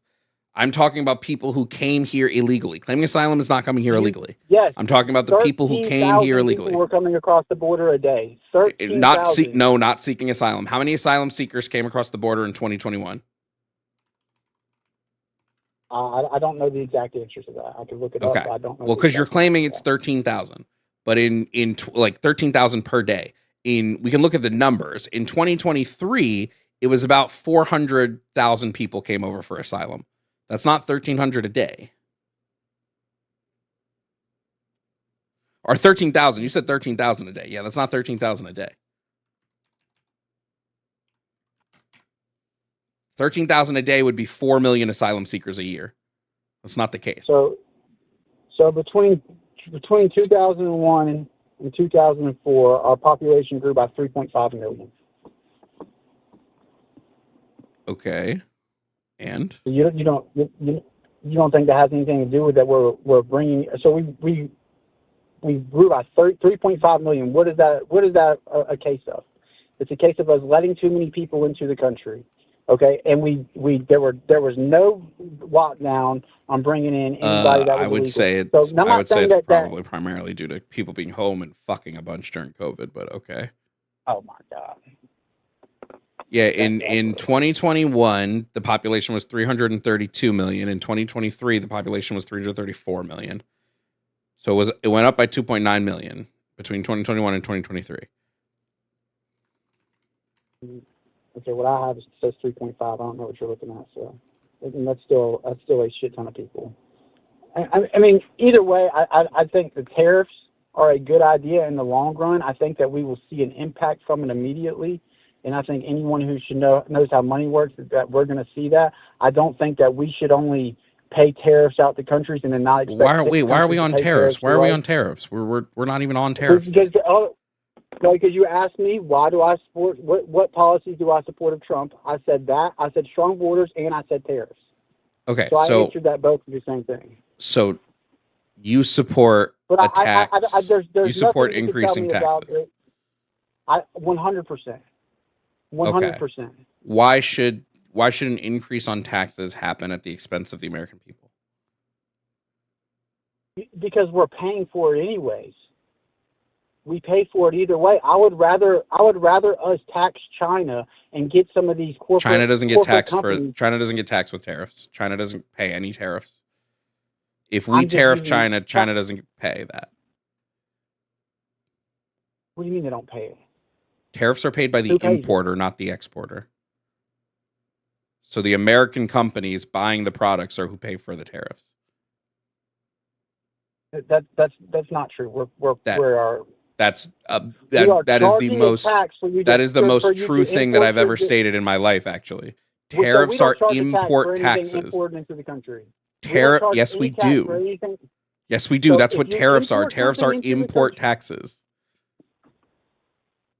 Okay, so the manufacturer pays for the tax. No, the importer pays for the tax. And then the byproduct of it is they raise their prices on their merchandise. I understand that we pay for it in the long run. The importer pays the tax. So let's say the there's a Chinese company that makes TVs, and I want to sell those TVs as an American store, and I buy 20 of those TVs to sell in my store, I pay the tariff, not the Chinese company shipping me the TVs. When the TVs get to customs, they're declared as an import, and then I have to pay whatever the tariff is for that the United States has set on that product from that country. I pay that. So if that's the case of all the tariffs, why is China and Canada, why are they wanting to not do business with us? Because it's tariffs. How does it affect them at all then? Because it's going to stop people from buying their products. Okay, which is what we need to do. No, it isn't. It's going to actually hurt us because America doesn't incentivize products being made in America. No, we don't. We need to incentivize companies bringing their industrial plants back. No, to we America. Actually don't want that. We don't want America Why? to be, then you don't care about America. No, that's a crazy leap, because what China is successful at is small scale manufacturing. They make the small scale pieces that we then assemble. We want to focus on assembly, sure. And the higher end put togethers, that's fine. But base level manufacturing, no, it actually makes way more sense economically that we ship out to China and then we focus on the more skilled parts of that, which are assembly and higher tiered manufacturing.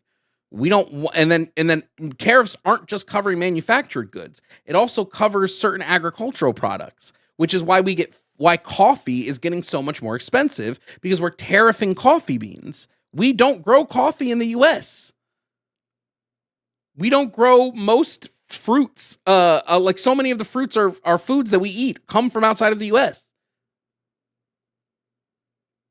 And then you can look at how Trump is fucking over our farmers when he fucking starts a trade war with China. We were like the number one soybean producers in the world until he started a trade war with China last term, and Argentina took that over. Argentina took over being the largest soybean manufacturer in the globe.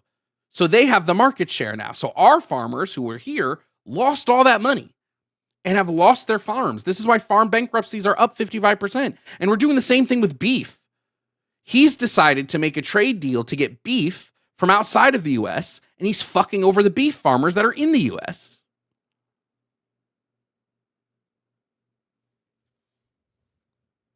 I mean, look, you're probably a lot more educated on a lot of this stuff than me, and there's some things that I will agree listen, I voted for Bernie Sanders in 2016, okay? I've started to realize that the left doesn't care about the majority of America. Do I think Donald Trump, personally, just to be very transparent, personally, I don't think Donald Trump is the best choice as the Republican candidate. I don't think so. I think that he has a strong group behind him. I think that he's his own biggest enemy. I think he doesn't know when to shut the hell up. He has to defend himself because he's been in a place of power for so long that none of his actions could ever be questioned. Now everything he does is questioned and is put under a microscope, and he thinks the best thing to do is to go and defend himself when sometimes the best thing said is nothing at all. I mean, the best thing Trump can do is stop fucking over the people in the U.S. That's the best thing he can do. Trump put through his whole campaign, he said, we need to stop buying from outside of the U.S. and produce from inside of the U.S. It doesn't matter if it's cheaper to go outside the U.S. It's hurting the U.S. when we do this. And then the second beef got too expensive, in the U.S., he said we need to go to Argentina. They've increased the total of beef they get from Argentina to 80,000 metric tons because he said it's too expensive to buy beef in America. I thought we were all about paying more to pay for American. He's a liar. Donald Trump is a liar. He's a hypocrite. And the fact that you went from Bernie, who was a pro-working person's president, to Trump. That Bernie wants what's best for Americans. For Americans, I think that his policies are Trump sure doesn't. But I think he genuinely wants what's best for people in America. Sure, but Donald Trump does not. And you went from supporting Bernie to supporting someone Bernie actively can't stand. Because I don't think his policies make sense. I don't think that there should be free health care. I think that there should be free education to an extent. I don't think there should be free healthcare. I think there. How much do Americans on average pay for per year? How much on average per year does one American pay for his healthcare? I don't know the exact number. I know it's way too much. $12,000. $12,000. I know that happened because of Obamacare. Nope. Which in theory Obamacare lowered that idea. number. Obamacare lowered that number. That number was higher pre-Obamacare. Obamacare was a terrible idea. No, that number was higher pre-Obamacare. It was a decent idea. It was implemented terribly. No, Obamacare lowered the amount per year that the average American paid for their health care. Okay, you're right. In 2004, my family paid $100, and granted, I had very good health insurance. I had probably the best health insurance you could get in America. I had a 4-person family. Our deductible for the year, we could pay $100 for an ER visit. After that, there was no more deductible for the rest of the year. There has never been an insurance like that since Obamacare, and it's because he privatized it. He privatized insurance. Whereas before, an insurance company had to tell you, okay, this is more expensive than doing this. Now they don't have to show you the prices. So you could go in there and you could pay for a prescription that could cost you $8 without insurance, but they're going to charge you $35 because that's what your deductible is. So this is not due to the Obamacare. This is due to health markups. And specifically, it's due to health insurance is using privatizing. It's due to privatizing healthcare. Healthcare has been privatized in the United States since the 80s. But they had to be transparent before, whereas now they don't have to be. Now they can hide everything. They didn't have to be transparent before. They never had to be transparent. Okay. What do you mean? They did not have to be transparent before. Well, I would be very considerate of voting for a Democratic candidate if a Democratic candidate cared about the policies that affect me on a day-to-day basis. Hold on. I just want to touch on this really quickly. Because you mentioned transparency, but the ACA is what standardized summaries of benefits. We didn't have standardized summary of benefit coverage before the ACA. That's transparency that the ACA provided. Medical loss ratios, that's from the ACA, that those have to be reported. Rate increases have to be publicly disclosed. That's per the ACA. They didn't have to do that prior to the ACA.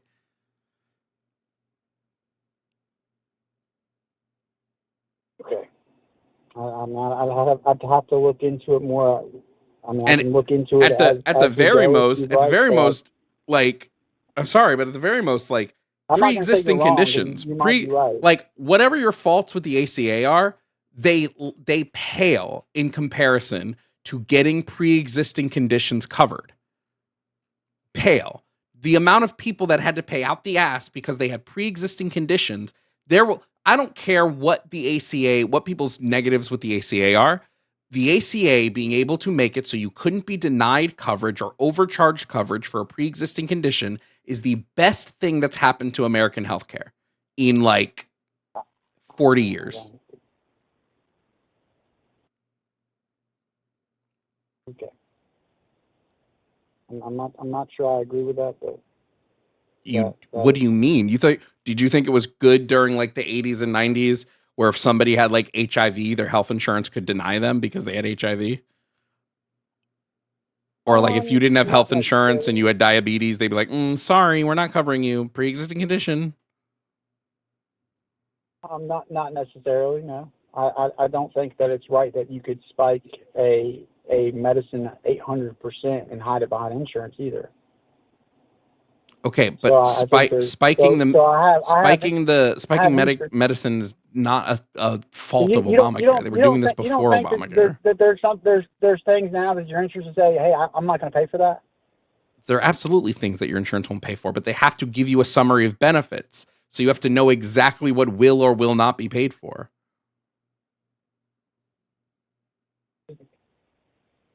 I mean, I don't know what the insurance was like in the 80s and 90s. I was a child in the 90s. So I don't know. They didn't need to give you a summary of benefits. You just had to guess and pray. If that is correct, then I'm glad that has been corrected. But I don't know if that's true or not true. I would hate to think that America. I'm not saying you're wrong. I would hate to think that most Americans would be so naive that they wouldn't know what they're paying for. You had to. There was no way for you to really know what you're paying for because they didn't have the rule set where they had to provide you a summary of benefits. You just had to hope and pray. And even now, like, even if we're talking the Obamacare, like, the ACA subsidies are fucking huge for especially like people like me. I pay for my own health insurance out of pocket because I'm self-employed. My health insurance will jump up an insane degree if the ACA subsidies are allowed to expire. My insurance is going to go from like $280 a month. I pay for a relatively decent plan. They're going to go from like $280 a month to like closer to $1,000 to $2,000 because insurances will just be able to do that now. There's nothing subsidizing the healthcare for millions of people. So my whole statement on this was that I didn't think the insurance should be free. I do think that insurance should be affordable. I don't think that healthcare should be a free commodity. I do think it should be affordable. But that's why I wanted to talk to you about the price that people pay, right? In America, we pay about $12,000 on average per person for our healthcare, and our healthcare is not crazy. Oh, okay. Yeah, I know. But Canada, who has free healthcare, they pay $6,000 per person. They pay less than we do. They don't pay as much on the end of plans, right? And I don't think in terms of healthcare metrics, Canada beats us in almost every healthcare metric except for like administrative.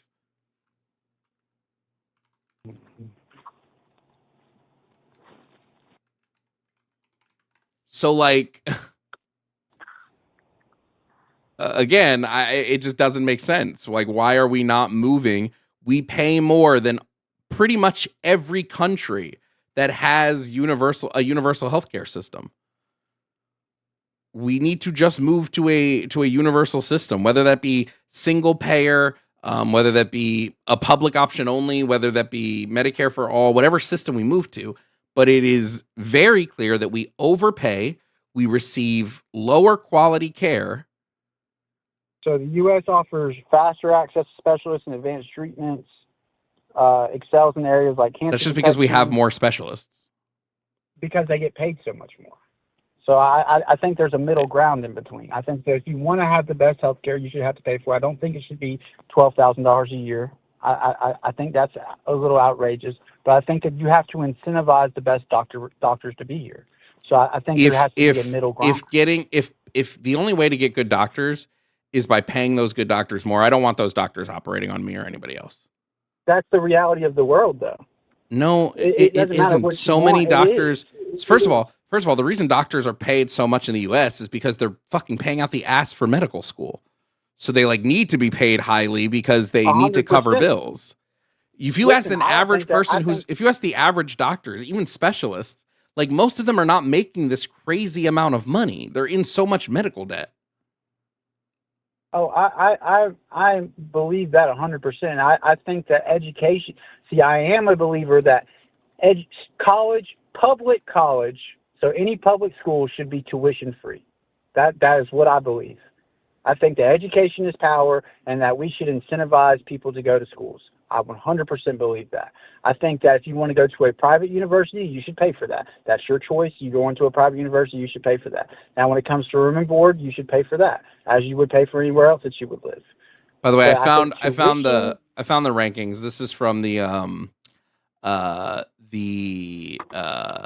what specifically is it? The Commonwealth Fund, which is just analyzing countries in the G7 and their healthcare qualities. The U.S. is ranked 10th, which is last place. Canada's ranked 7th.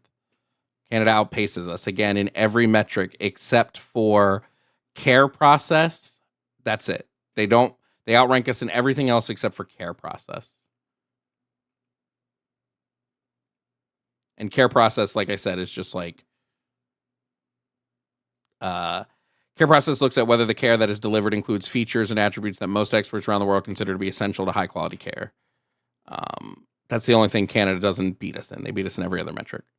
So I just don't know why we're like, and if you want to talk about education, like then why are we voting in Republicans who got all pissy when the Democrats tried to try to alleviate college debt. The Republicans hated that.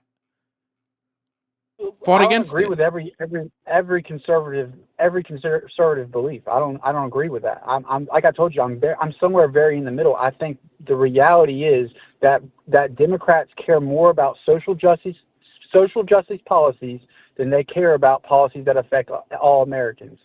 I think DEI is inherently racist. I think that it's the worst thing you can do is tell a black child that they are different because of their skin color. As a black child, it's important. As somebody who was once a black child, it's pretty important that black children know what they're going to experience. It's not to develop a victim mentality. There is no. First of all, DEI. The myth of DEI. You fell for the myth. You fell for a myth. You fell for a myth, my G. For you as a black man, no, there aren't. Than there are for me as a white man. No, there aren't. Name me a policy. 100%. Name me a policy. Can you go to school for being black? You can go. What are you talking about? White people receive the bulk of need-based and merit-based scholarships in the U.S. So nothing that I receive white in America people receive the bulk of need and merit-based scholarships in the United States. White people get the majority of them. So name me a policy that specifically exists that only helps black people and does not help white people. What is that policy? Well, I can't think of what it's called. Because it doesn't exist. No, it does. It does. Doesn't. I'm drawing a blank right here, but it. Oh man, what's it called? It lowers the standard. What is it called? You know what I'm talking about. Doesn't exist. Yes, it does. Show me one job that lowered their standards in order to be able to hire black people. Give me a second. I don't know why I'm forgetting this right now.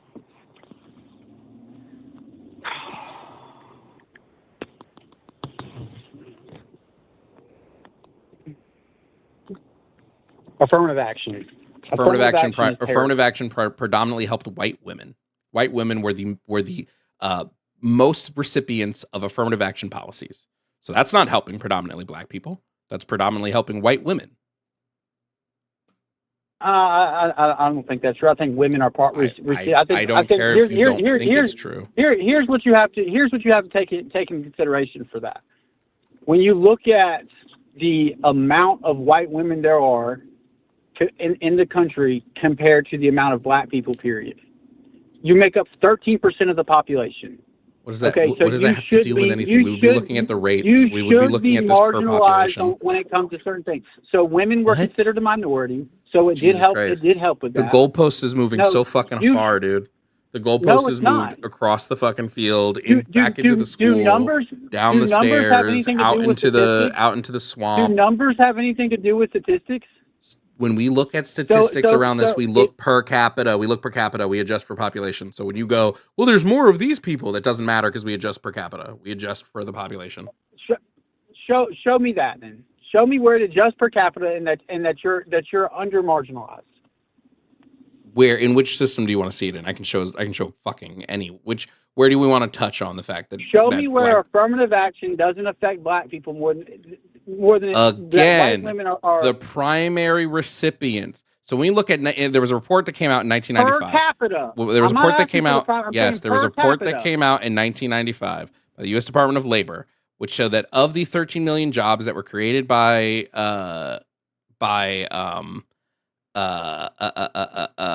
affirmative action, white women accounted for over half of the recipients of those jobs. Just white women. For all of the people, all white women don't make up half of all minority people, but they received over half. I'm not worried about what it did. Affirmative action hasn't been a thing since the 90s. Affirmative action hasn't been a thing since the 90s. I know that when I went to school, affirmative action hasn't been a thing since the 90s. I don't know what you're like. What? That was when affirmative action was pushed. You can't name me a single. There are no DEI policies. There are no DEI policies. There's been no legislation around DEI. There's been no company that's lowered standards for DEI. I didn't say that. I said y'all care more about stuff like that than you do policies that yes, affect. I care that people who are marginalized, who don't have access You're to the not same tools. marginalized. That's You the have dumbest shit every- anybody's ever said. It's You're not untrue. marginalized. It's untrue. Black Show people. me how you're marginalized. Sure, great. I'll just go through a list of a bunch of different ones. So stay quiet for 5 minutes. I'll just go through a list of a bunch of different examples. White people have a mean familial wealth in the United States of $200,000. Black people have a mean familial wealth in the United States of $12,000. Wealth gap, marginalized. We're marginalized there. There's one disparity. Two, we can look at the disparity in criminalization. When we look at criminalization, black people receive sentences 14 times higher than their white counterparts, 14 times higher or harsher than their white counterparts, even when we adjust for first-time crime, even when we adjust for first-time crime and type of offense. That's partially in the criminal justice system. Now let's look at another section of the criminal justice system. Let's look at police pullover rates. Black people are pulled over by more than their white counterparts 16 times higher, at a higher rate, by police, except when police can't see the race of the person driving the car, in which case the rate of pullover evens out. Because police can no longer see the person driving the car, so they're not pulling people over just because they're black. Let's go to the medical system. Black women have a higher maternal mortality rate than white women. They die more in childbirth than white women. Their pain is ignored at a higher percentage than white women in the doctor's office, right? Because there's still this fucking myth that goes around that black people tolerate pain higher than white people, which wasn't even removed from medical textbooks until like 2005. So it's still ingrained in tons of doctors across the US. We can look at the education system, right? Again, white people receive the bulk of need and merit-based scholarships. So black people are going to have a harder time getting the financial assistance they need to get into higher education systems, et cetera, et cetera, et cetera. I can keep going. It's based on merit. Because it's based on merit. Need-based scholarships are not based on merit. They're need-based. That's why I separated need and merit-based. You said need and merit. Yup. Merit-based. Okay, the only thing that I'll give you any kind of the only thing you'll give me, if you're going to sit here and deny the shit I just said, that means you just live in a world of where you don't want to listen to facts. I don't. This is the world I live in. This is the world I live in. Do I believe black people are prosecuted more harshly than white people? 100%. I'll give you that. 100%. I'll give you that. And that's the only place where systematic racism is at. I just gave you a list of them. I don't really care if you think that's the only one. I'm going to keep going. I'm actually going to keep going. No, I don't care. I'm actually just going to keep going. Because for you to sit here, I put you on mute. For you to sit here and go, I don't agree with all the other ones. Great. I'm going to keep going. We can look at resumes. When two resumes of the same name are sent to an employer, and two resumes of the same quality are sent to an employer, and one resume has a traditionally black sounding name and one has a traditionally white sounding name, the white resume gets called back 50% more than the black name resume. I wonder why that is, Tyler. I wonder why the black sounding resume gets called back 50% less. We can keep on going. I can keep on rattling this time and time again, because we have a litany of examples that in this country, black people face disparities in almost every system that exists at a higher rate than white people, consistently. So there are policies that are put into place, not even policies, they're more company-wide decisions, right? Because there's been no government thing saying you have to do this, but corporations will implement their own set of standards in which they are seeking out talent from outside of certain talent pools. Doesn't mean they're pulling in people who are unqualified. You're not going to find a single person that got hired through some fictional DEI policy that was not qualified for the job. You're just mad that the people that got hired weren't white. I don't play that shit. Have a good day.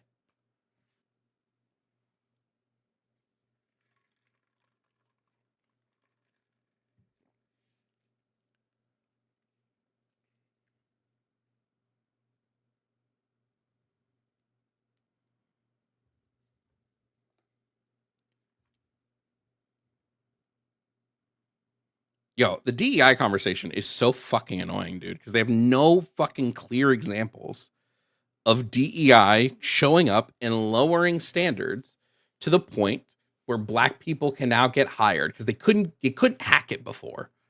So they lowered the standard so black people could actually make it in this biz. Doesn't exist.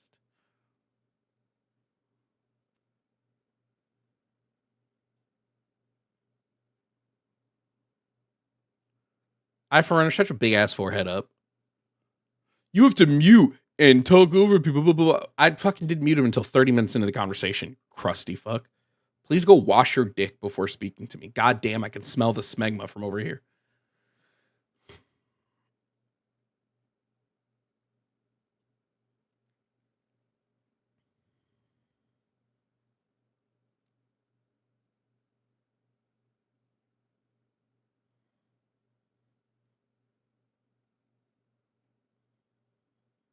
Racist fatigue is real.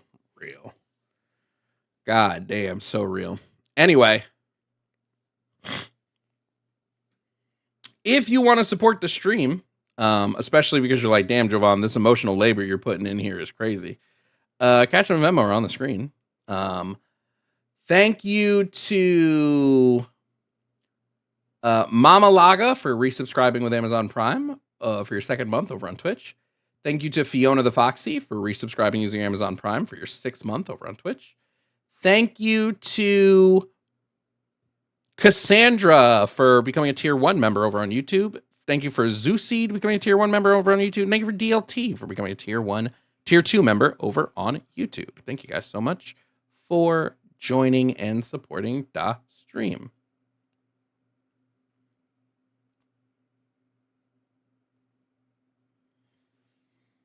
Dude, the DEI bullshit is so annoying, dude. It's annoying every time. Because they never have an example. Charlie Kirk's example was fucking airline. It was like aviation, but the standards for aviation have actually increased over time. They've not decreased. They've actually gone up. And black people are still becoming pilots. So that's kind of interesting, right?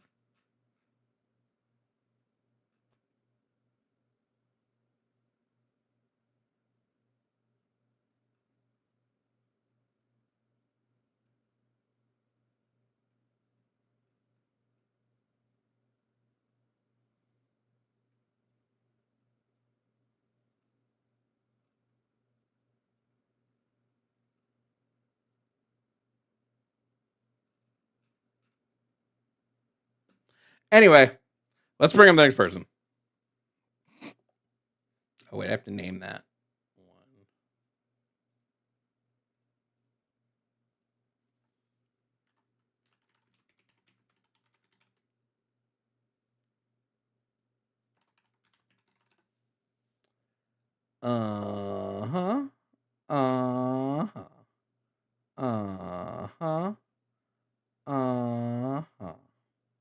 Wait.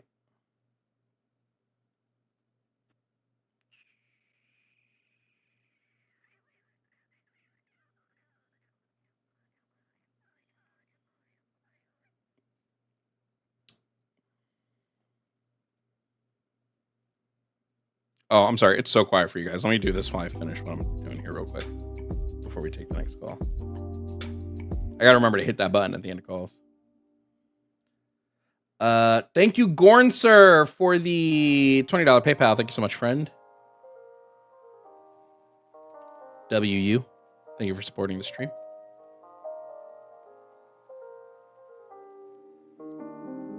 Remember, we will go through all of the super chats at the end of stream. So if you did get a super chat in that has a message on it, I do read those all at the end of stream. Yeah, I know. Sometimes I'll like just pause because I'm doing something, and then people will be like, "Oh my god, is stream frozen?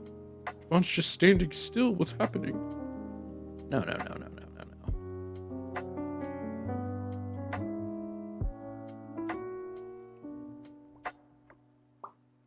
Okay. Coming into stream now, we have Mike. Mike wants to talk about trans men and women being men and women. Mike, if you can hear me, please provide me your age and pronouns. Hello, can you hear me? Yep. Okay, that's great. Mike, 18, he, him. Okay. Now, Mike, do you have a bit of background noise going on? Are you like doing something? Not that I'm aware. It might be just my PC fast. If that's it, then I can't really do much about that. Okay. Yeah, it just sounds like you're underwater a little bit. Anyway, Mike, do you believe trans men and women are men and women or no? Not really, since I I don't understand the terms you're using here. I guess I would just like to let you expand on the claim before just saying anything, since Yeah, sure. Sometimes The claim is simple. Being that gender is a oh, hold on one second.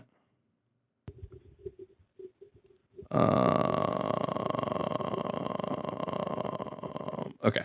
Gender being a neurosocial concept that has to deal with somebody's internal sense of self and the way that that internal sense of self relates to society at large, would indicate to me that somebody's gender identity is inherently internal.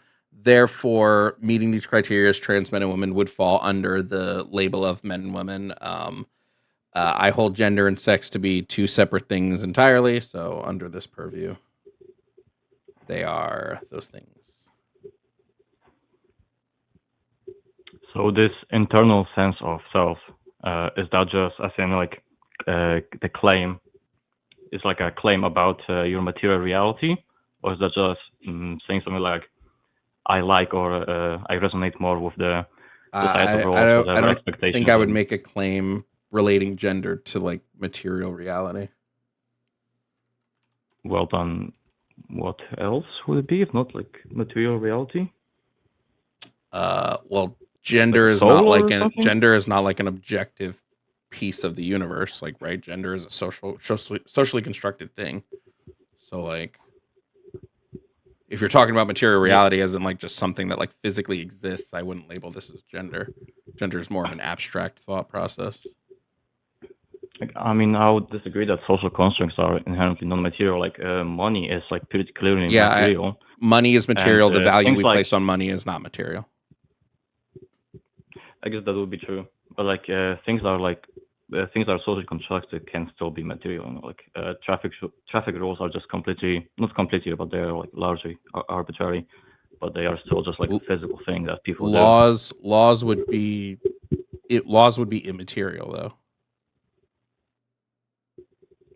I don't know if that's true. I mean, laws are just like When they're you're talking written, about they're material rules that we reality, I follow. assume you're talking about things that are like mind independent.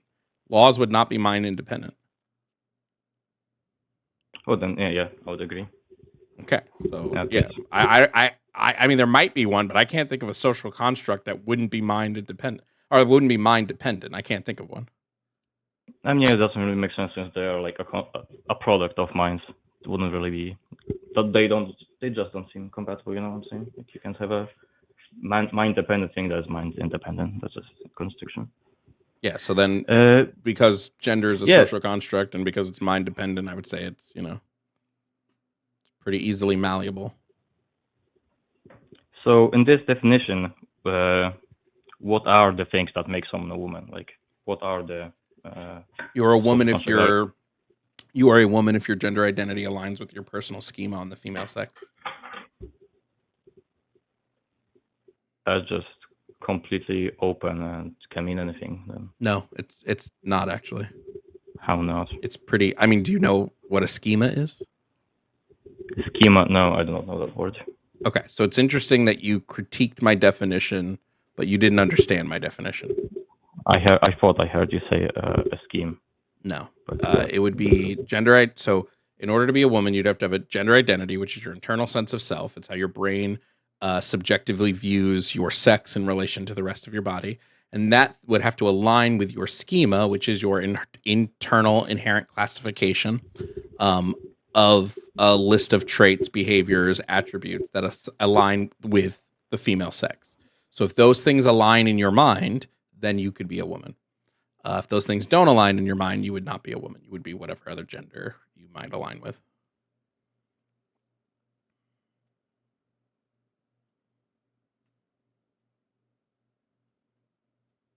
wait, did you just say internal sense of as in the sex you've? I guess the internal sense of self as it relates to the sex. Your brain has a What did you say? subjective understanding of its sex and how that sex aligns with your body, and it would be about whether that internal sense of your sex. This is, by the way, this is the definition of gender identity. Is giving you is directly from a neuroscience textbook. It's how we label gender identity in neuroscience. It's your brain's subjective perception of its sex and the way that sex is oriented in the body. and the whether that aligns with your personal schema, which is the classification, your subconscious classification on the female sex. So if these two things align, all of this is done subconsciously in the brain. If these things align, you would be a woman. If they align on the male sex, you'd be a man. If they align on neither sex, you could be either non-binary or gender non-conforming. If they align on both sex, you may be gender fluid. It would just be about how its alignment is in your body. Yeah, so you said the internal sense of as it aligns to your not belief, but you say aligns with your perceived sex. How is that just no different from like a claim you have about yourself, like from any gender is an identity, claim, so like, gender can only exist as a claim you make about yourself. It's an identity. Yeah, that's what I'm saying. Like someone can make a incorrect claim about their identity. Like if you were, just as an example, if you were like you Imperial, if you were like 6 foot tall, you could make the claim about like I identify as 5 foot tall. Height isn't an identity. So I would reject that because height is not an identity. Height is just a thing you are. Yes, height is just a thing you are. I'm not tall because I feel tall. I'm tall because I'm 6 foot. Okay, sorry for talking over you. Wait, just because somebody is saying they identify with someone tall doesn't mean that it's a part of their identity, right? When I watch TV, I might identify with some of the qualities I see of characters on TV. It doesn't mean that that person is my identity. So there's a difference between identifying with someone and having something that is your identity. Height is quite literally just a label we place on the like how tall you are. So like there is nothing to identify with in this sense. It's just about a physical property. Gender is not about a physical property of you. It's about what? I mean, confusing on this. Both are physical properties of you, no? Gender is not about like some physical attribute, no. Not gender in relation to identity. Gender in like the broad category of like how we like gender in society. Yes, that would be about the physical, behavioral, phenotypic. That would be about those traits we typically place on any of the sexes. Gender in the identity sense is about the way your brain subjectively perceives. I'll read it right out of. This is from Neuroscience 2nd edition. Gender identity entails self-appraisal according to the traits most often associated with one sex or the other, or gender traits, and these can be influenced to some degree by cultural norms. Gender refers broadly to an individual's subjective perception of their sex and the orientation of that sex. So yeah. Yeah. So is this inaccurate or inaccurate as to simplify it to what sex you think you are? Like. No, it's about it's not that they think they're different. Can you read just the last sentence, 2 sentences of that? Gender refers broadly to an individual's subjective perception of their sex and the way that sex is oriented in their body. It's not that they think they are a different sex. It's that their brain, right? When their brain, like let's say we have somebody who's male, their brain looks at like subconsciously internalizes the way that they're male and goes, something doesn't feel right here. And then it goes, oh wait, but I align more with the way my brain has categorized females throughout my whole life. Bada bing, bada boom, you're a woman. Are you not then just like identifying with female stereotypes? Possibly. The stereotypes aren't inherently bad, so like I don't see what the issue is there. Well, and since this new, not that's relevant, but like an easy, like if like boiling it down as simple as possible, you can say, well, you're just identifying with female stereotypes. It's not necessarily stereotypes. It's what's typical in any given society. So, right, the reason why you're a woman is because this is what we typically see per woman in that society. If you're in a different society, you may see, this is why some societies have different gender categories, because what may be typical of the gender roles is different. This isn't inherently positive or negative. And I, in fact, again, like I take it back, labeling it as a stereotype places some sort of normative claim on it that it's like a negative. I would just say you're looking at what's typical.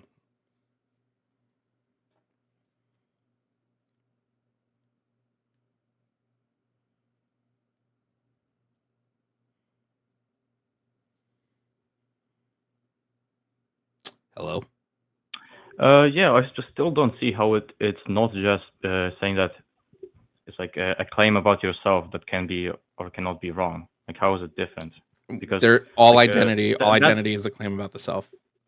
There's no physical property of gender. So like what I don't understand what you're trying to like what are you trying to say? Like it can't like so many things that we have based around social constructs are claims that are born from the self, like stuff you have to claim. If I say that, hey, Mike is my friend, right?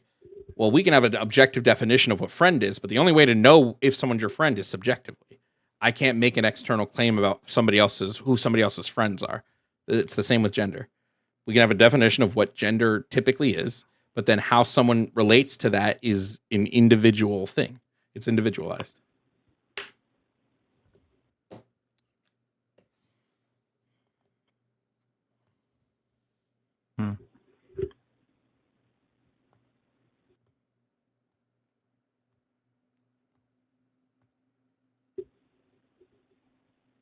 So woman would be, like it would be just if your sense of self aligns with the traits typical of females, or no, it would be if your gender identity, which is your subconscious, subjective perception of your sex, aligns with the subconscious categorization your brain has made specifically around females. Yeah, but your perception of your sex, that can be like objectively true or not true, just the same as your. What do you mean? Perception. What do you mean? Wait, that is a weird statement to make. Your perception of your sex wouldn't be related to any sort of objectivity. There's nothing objective like. But sex is an objective thing.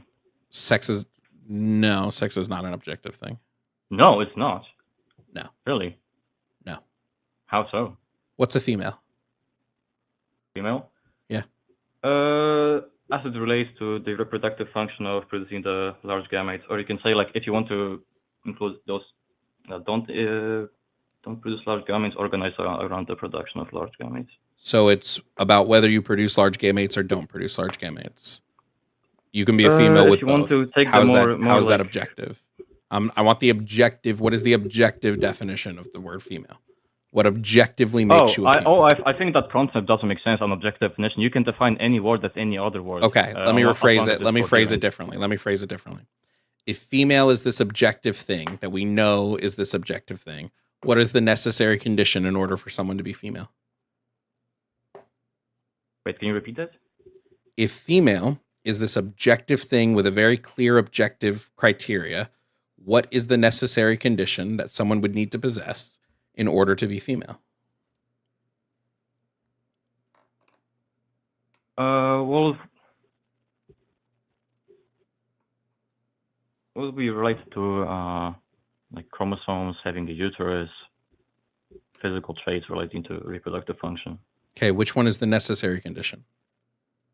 I can tell you, I don't have enough knowledge about biology to tell you that. Okay.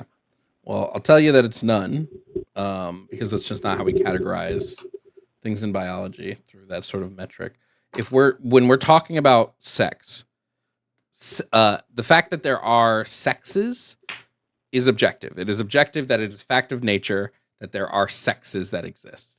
How someone's brain relates to that sex is entirely subjective. It always will be. There can be no objectivity in that because it's about how your brain relates to this thing. The way we classify sex, like male, female, things like that, that is subjective. We classify sex a certain way. It could be the fact that there's a society that exists somewhere that classifies sex completely differently to how we classify it, right? And they may have some technological advancement that is able to discern it a lot easier than we are because we can't see, like karyotyping is really fucking complicated. Gene differentiations are really complicated. They may have found an easier way to do it. That classification is inherently subjective. So when you say, well, it's just about it's subjective. So I don't understand how it doesn't make sense to me because like most things are subjective. Well, what I'm saying is that no matter how you categorize it, like whatever framework of this description you form, you're still talking about the same like objective reality. Yeah. I don't understand what you're saying and how that relates to my argument at all. Trans people still live in objective reality. They still live in this reality. They still view themselves in relation to the subjective reality. What are you saying? Like, what's the critique here? Well, that since there is this objective reality, and you're okay, so basically I'm lost at this point. You have like this objective reality of sex, so like you're just reproductive. I don't know why but we're not talking about sex. We're talking about gender. Yes, Gender's not objective. I'm trying because the definition you said is what was it? Acid. Fuck, I forgot what it said. Your gender identity, which is the subjective perception of your sex in relation to the way subjective that perception of your sex. Yes. Perception, though. Can it be wrong? Your perception cannot be wrong because it's your perception. It's a perception. But it can be it's the way you perceive right? You can perceive something that's not there. Do you not know about hallucinations? Auditory, sensory? Like people see things that are not there all the time. People who are seeing things, the things they're seeing are still real to them. If you're hallucinating and you see something them, there, not actually there, like they are not. Yes, but wait. But if I were to say, is their perception real? The answer is yes. Their perception is real. Whether the thing they're perceiving is objectively real, that's a different conversation. But their perception is real, and their perception is accurate to the way they're currently viewing the world.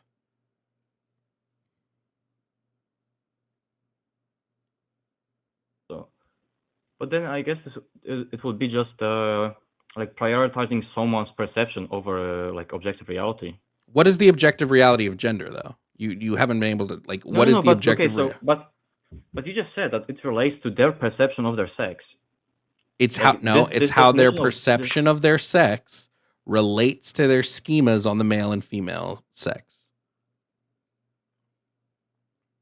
So how their perception of perception of their sex as it relates to how they what's this word schema, like how they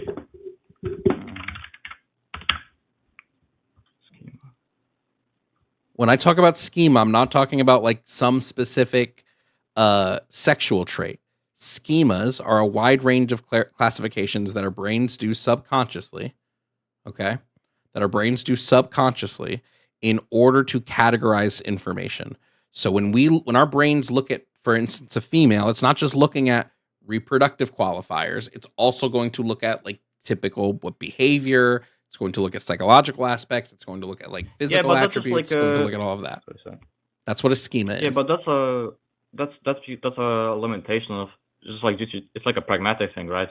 Like you're not gonna bust out some like scientific lab and do genealogy on every person you meet. Because that's not what schemas are. Because that's not what schemas are.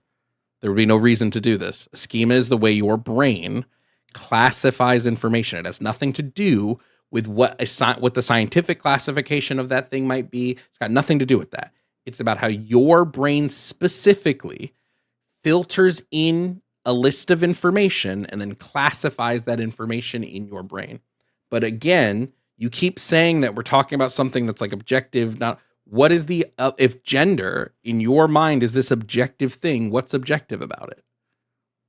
I never made that claim, so I don't know why I would. Yes, I'm inferring the claim from your contentions with my argument. So I'm inferring that you believe gender to be an objective. Do you not believe gender to be objective? Well, you just said it's completely subjective like a couple of minutes ago. So I'm not asking what I said. I'm asking what you believe. Oh, I don't have any conception of gender, so like that word. So why are we having the conversation if you don't have a belief in what gender is to begin with? Well, I try to understand from your definition, and the definition seems completely like just incoherent to me. Like you don't believe that gender is a subjective thing. So then, do you believe trans men and women can be men and women? No. Why not? Because I take men to be adult human male and female to be adult. So then I will ask you the question again that you didn't answer before. Yes. You are making a claim that woman and man are these category distinctions that are exclusionary. There are people that cannot be women and people that cannot be men. So what is the necessary condition required to fit into that category?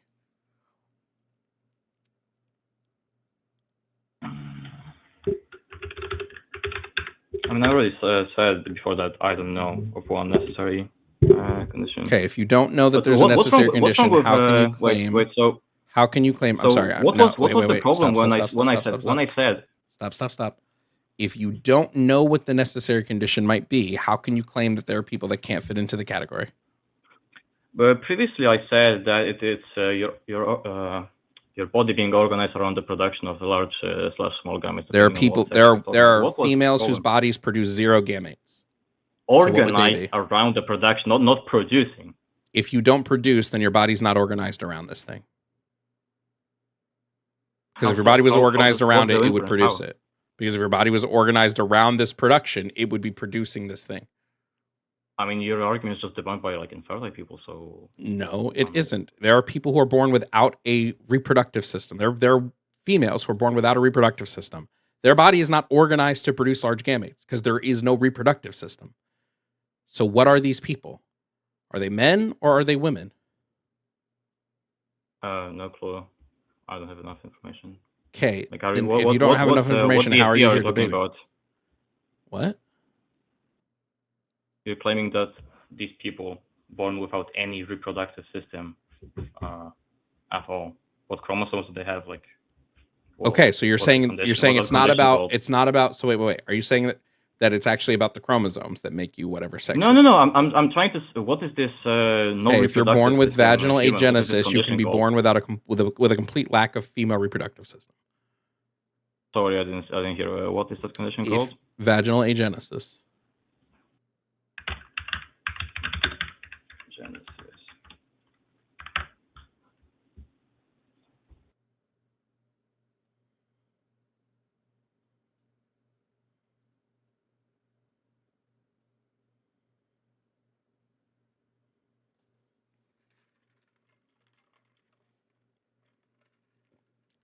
I think it's weird to have a stance that you haven't researched fully, TBH.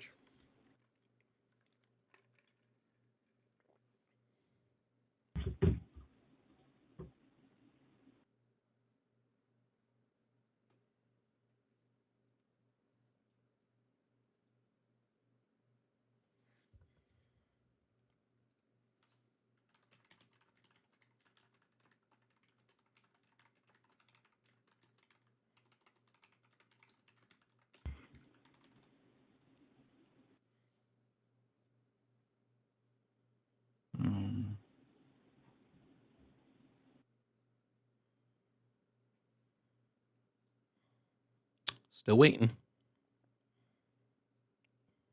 For what? Well, for you to tell me what these people would be, men or women.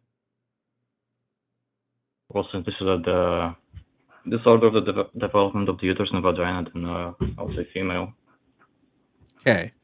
So you don't have to have a body organized towards the reproduction or towards the production of large gametes to be a woman. You just have to be female. What? Don't know what's confusing about your own words there. No, I mean, clearly they are organized around the production of... Not if they lack a reproductive system. They're not organized around anything. Disorder of the development of the... No, wait, it doesn't matter if it doesn't matter if it was something that happened mid-development. If their body has no reproductive system, it produces no gametes at all, it doesn't have those primary or secondary sex traits, it's not organized towards anything. So what would this person be?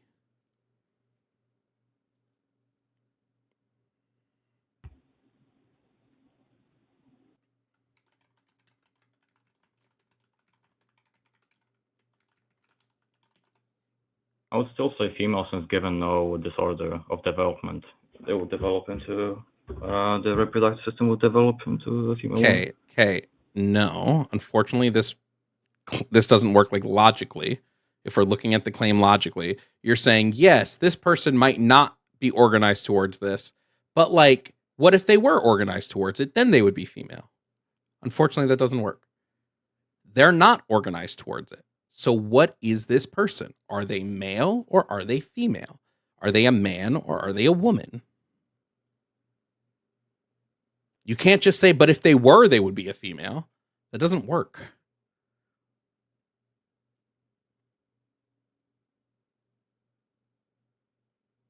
Right? You're claiming to be a female. You have to have these you have to have a body organized. And having a body organized means that you have primary, secondary sex features that go towards the creation of large gametes. Here I'm presenting you with someone who may not have that, right? They don't have the primary and secondary conditions to be the large. And you're saying, but if they did have those things, they would be female. This is a circular answer, Mike. It's not really circular, but yeah, I would say it is not a good answer. I wouldn't know how to categorize that person. Okay, so would this, like, you don't know how you would categorize this person? If this person said, "Hey, I'm a woman," would you be like, "No, you're not"?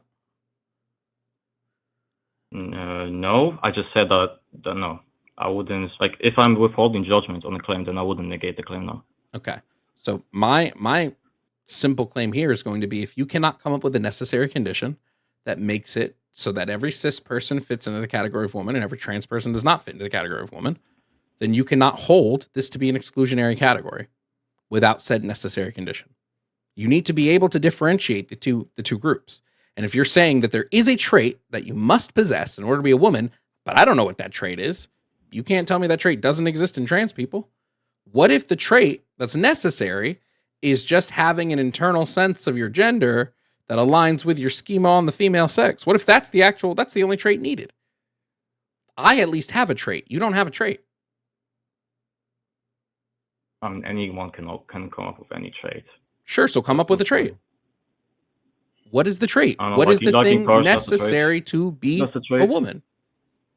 Liking cars, that's a trait. Thank you. What is the trait that's necessary to be a woman, Mike? Liking cars.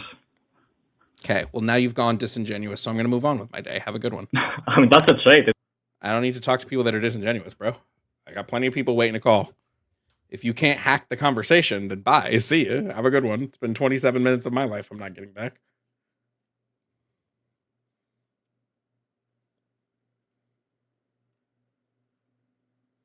Amazingly, thank you for resubscribing with your Amazon Prime for your 6th month over on Twitch. Okay, fine, it's Grace. Thank you for becoming a tier 1 member over on YouTube.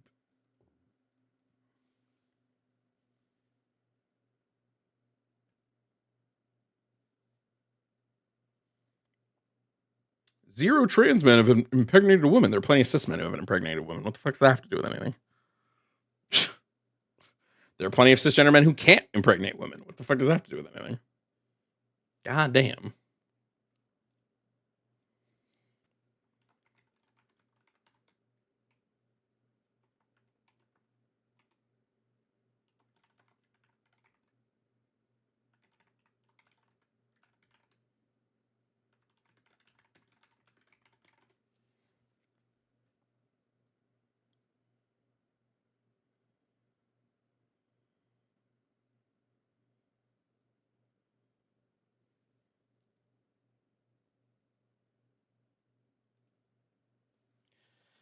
All right. What time is it? Almost 12.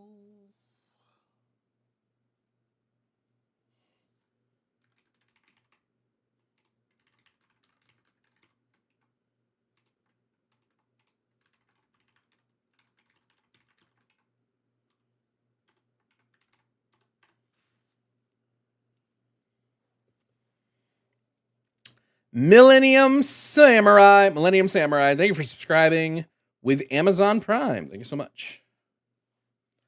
All right, we're going to bring up the next caller.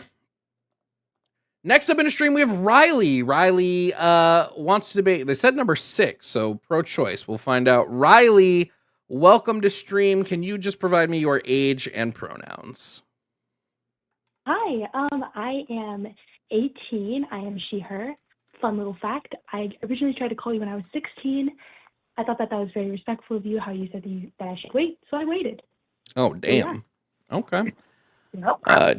2 years, so you've set the precedent, so the call better be worth it, Riley. Did you want to talk, were you calling to talk about the pro-choice topic? So specifically, I want to clarify that part of my beliefs is because of my religion. This debate is not about my religion in general.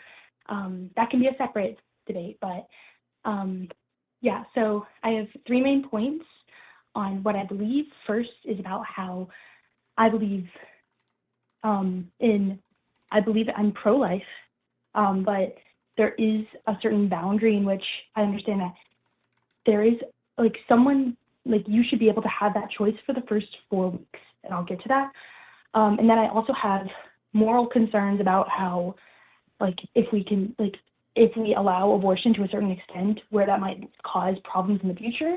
And then lastly, I want to discuss about how the atmosphere around abortion should not be how it is at the, like, I believe that abortion should be a part of public health care instead of private companies. So that's last point. Yeah, if we could start off with how, like, can I understand why you are pro, like, how, so I understand that you are pro-choice, but to what extent? Sure. My entire stance is that up to 24 weeks, I believe a person can have any type of abortion that they want. After 24 weeks, any abortion or removal of the fetus should be done in an effort to keep the fetus alive, if possible.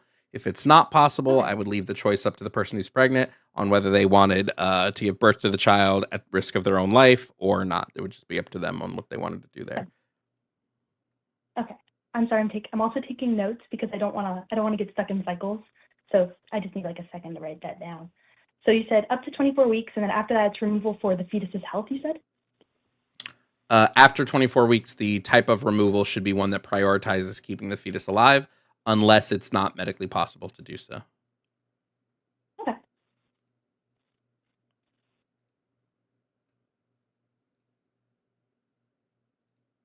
Okay. Also, really quickly, I have a bit of a toothache right now, so if I get aggravated, it's not for a reason. I'm in a little bit of pain. A lot of Tylenol, not working quite well right now. Sorry about that. No problem. I believe that it should only be legal for the first 4 to 5 weeks, because after the 5th week is when you can hear the heartbeat officially. So that means that there is something living. It's like the same reason why vegans choose not to eat animals, because then they believe that they're killing a life. Some vegans choose not to eat animals. Some will eat animals if the animal is already dead, right? Like if an animal dies of natural causes, then they don't care. My argument would be that my only rebuttal to that would be like, what does it having a heartbeat have to do? Why does that make it inherently wrong to have an abortion? Because I believe in the sanctity of life. That ties into my religion. So will you be able, really quickly, Riley, will you be able to create an argument for your stance that is not tied to your religion? Because in order to set the arguments forth here, if you're going to say, well, I believe in the sanctity of life because of my religion, you now have to prove your religion is real, which is just an uphill battle for anybody. Yeah. So I will eventually, like, I am still building my argument. This is like a little like practice run. So I'm still definitely working on it. But yeah, at the moment it is that the sanctity of life for me is based on my religion, but in the future I do eventually want to grow it outside of that to more scientific evidence. But I know for a fact that I need to reach out to more like firsthand accounts and resources. But so first,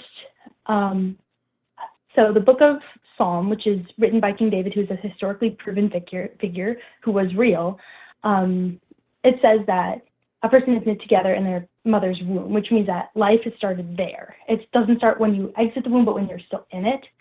And so that's where I base my belief on that. And then also another part of it that really strikes me a bit more to my core is that I had an abortion around 6 weeks at one point.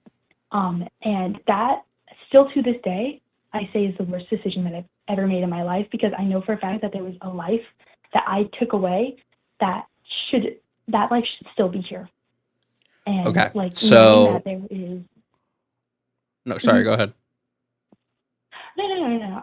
I would have started rambling, and if you have a point, I would like to hear it. Yeah, so simply for my, like, if we want to get into the religion thing, we can. I mean, it would just be a conversation about how, because I believe Christianity specifically to be untrue, I wouldn't be following anything that the Bible says about like when life begins or how life does that, because I believe Christianity is just a fundamentally flawed religious state. We don't have to get into that. My bigger question is, I won't even give a question. I'll just belay my stance, and you can see what you can do with it what you will. When I look at humans, when I look at any creature, I look at harm, and I look at what causes harm, and I look at what can experience harm. And a fetus prior to 24 weeks does not have the structures in the brain developed to the point that it can experience anything, let alone harm.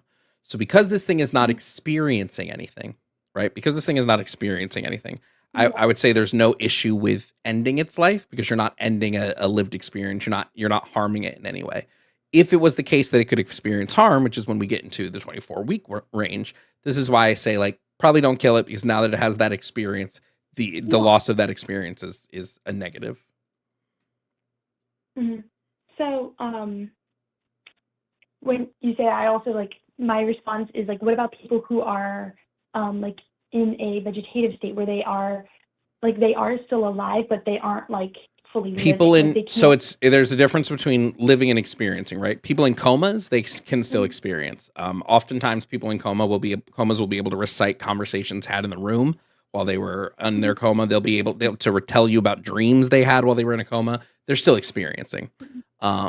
If they have a complete loss of sentience, which would equate to brain death, I say pull the plug.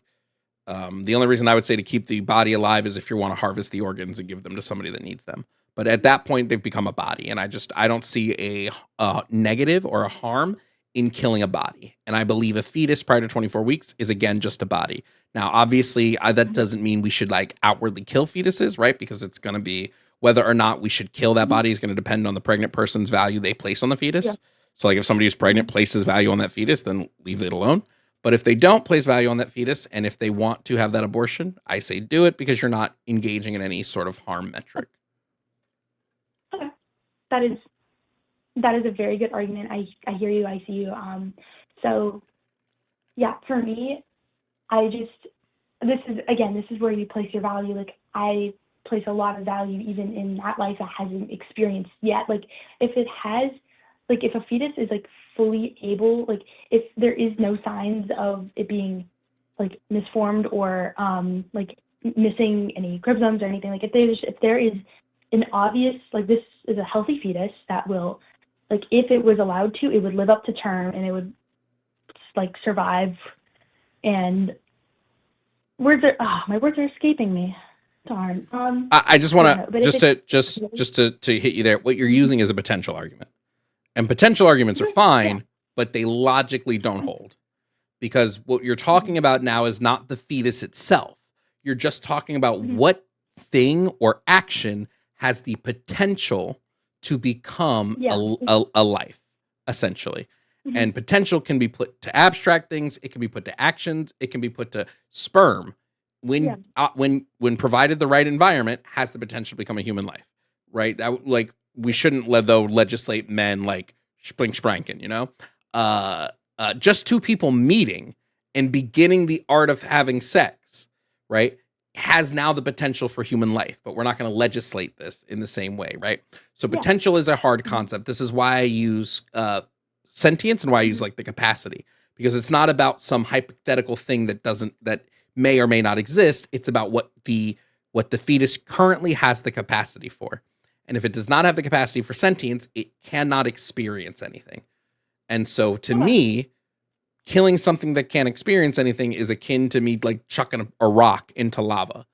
Like, right? Nothing happened to it, right? It's like there's no harm there. Mm-hmm. Yeah. Okay. So then I think at that point we are locked in that argument, because, like, I still don't have enough information to fully debate that. So I would appreciate if we could move on to the next one, just because I don't have enough information to fully respond. Okay. What's the next one?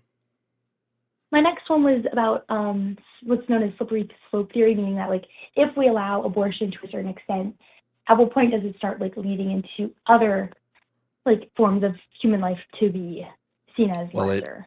It never has. So. It hasn't yet, but there always has to be concern. Like it's No, because the slippery Okay. slope, a slippery slope fallacy has to be in order for it to remain out of the fallacy, you have to present how that slope can occur.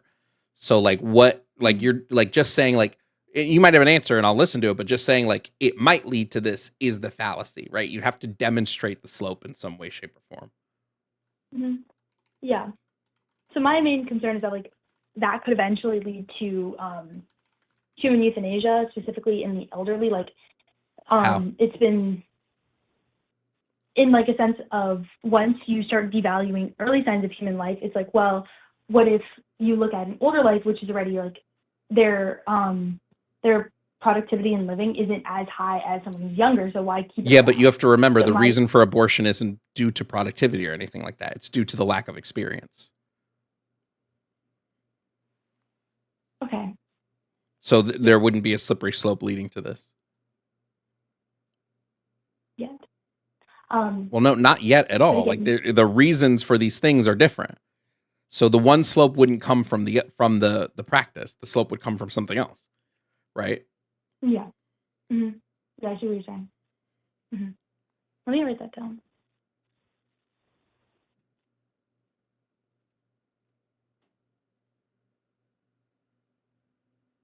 Okay. Okay. Okay. Do you have anything else on your point for under that?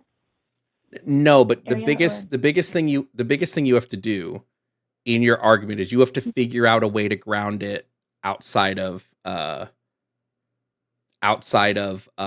religion. Like you just have to. Like right now, your entire argument, even though we're touching on different points of the argument, the underlying thing there is still sanctity of life born from religion, right? You have to you have to justify in a pro-life stance, you have to be able to justify why abortion is wrong and even past that, you have to justify why someone should be forced to engage with a pregnancy. Some typical pro-life arguments are going to be causal obligation stance. So saying that because you placed this creature into a state of dependency, therefore you're responsible for it. I have tons of counter arguments for that, but I'm just saying that's one of the stances.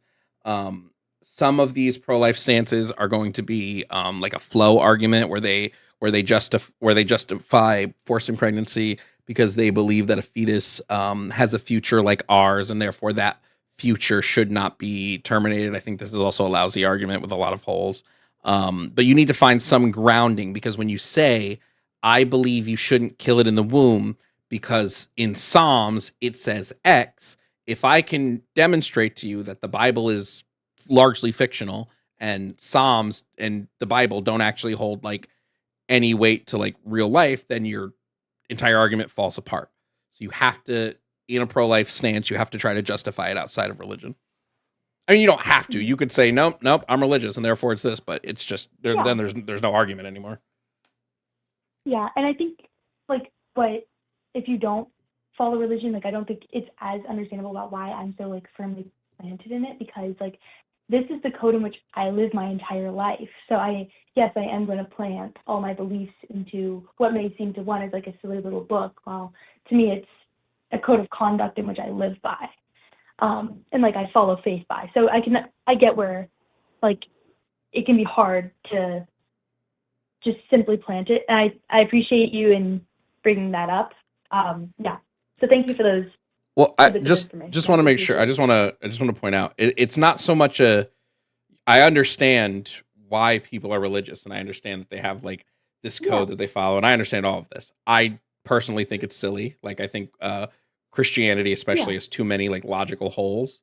But like it's fine that you follow that for yourself, but when you're holding an abortion stance, the expectation most people are going to have is that you are for legislating this thing, especially because you've said, it's wrong after 4 weeks, that you'd want that legislated, at which point now you have to justify why your moral beliefs and your moral stances, stuff that you believe internally and that might not be believed by everybody else, should be forced upon the population.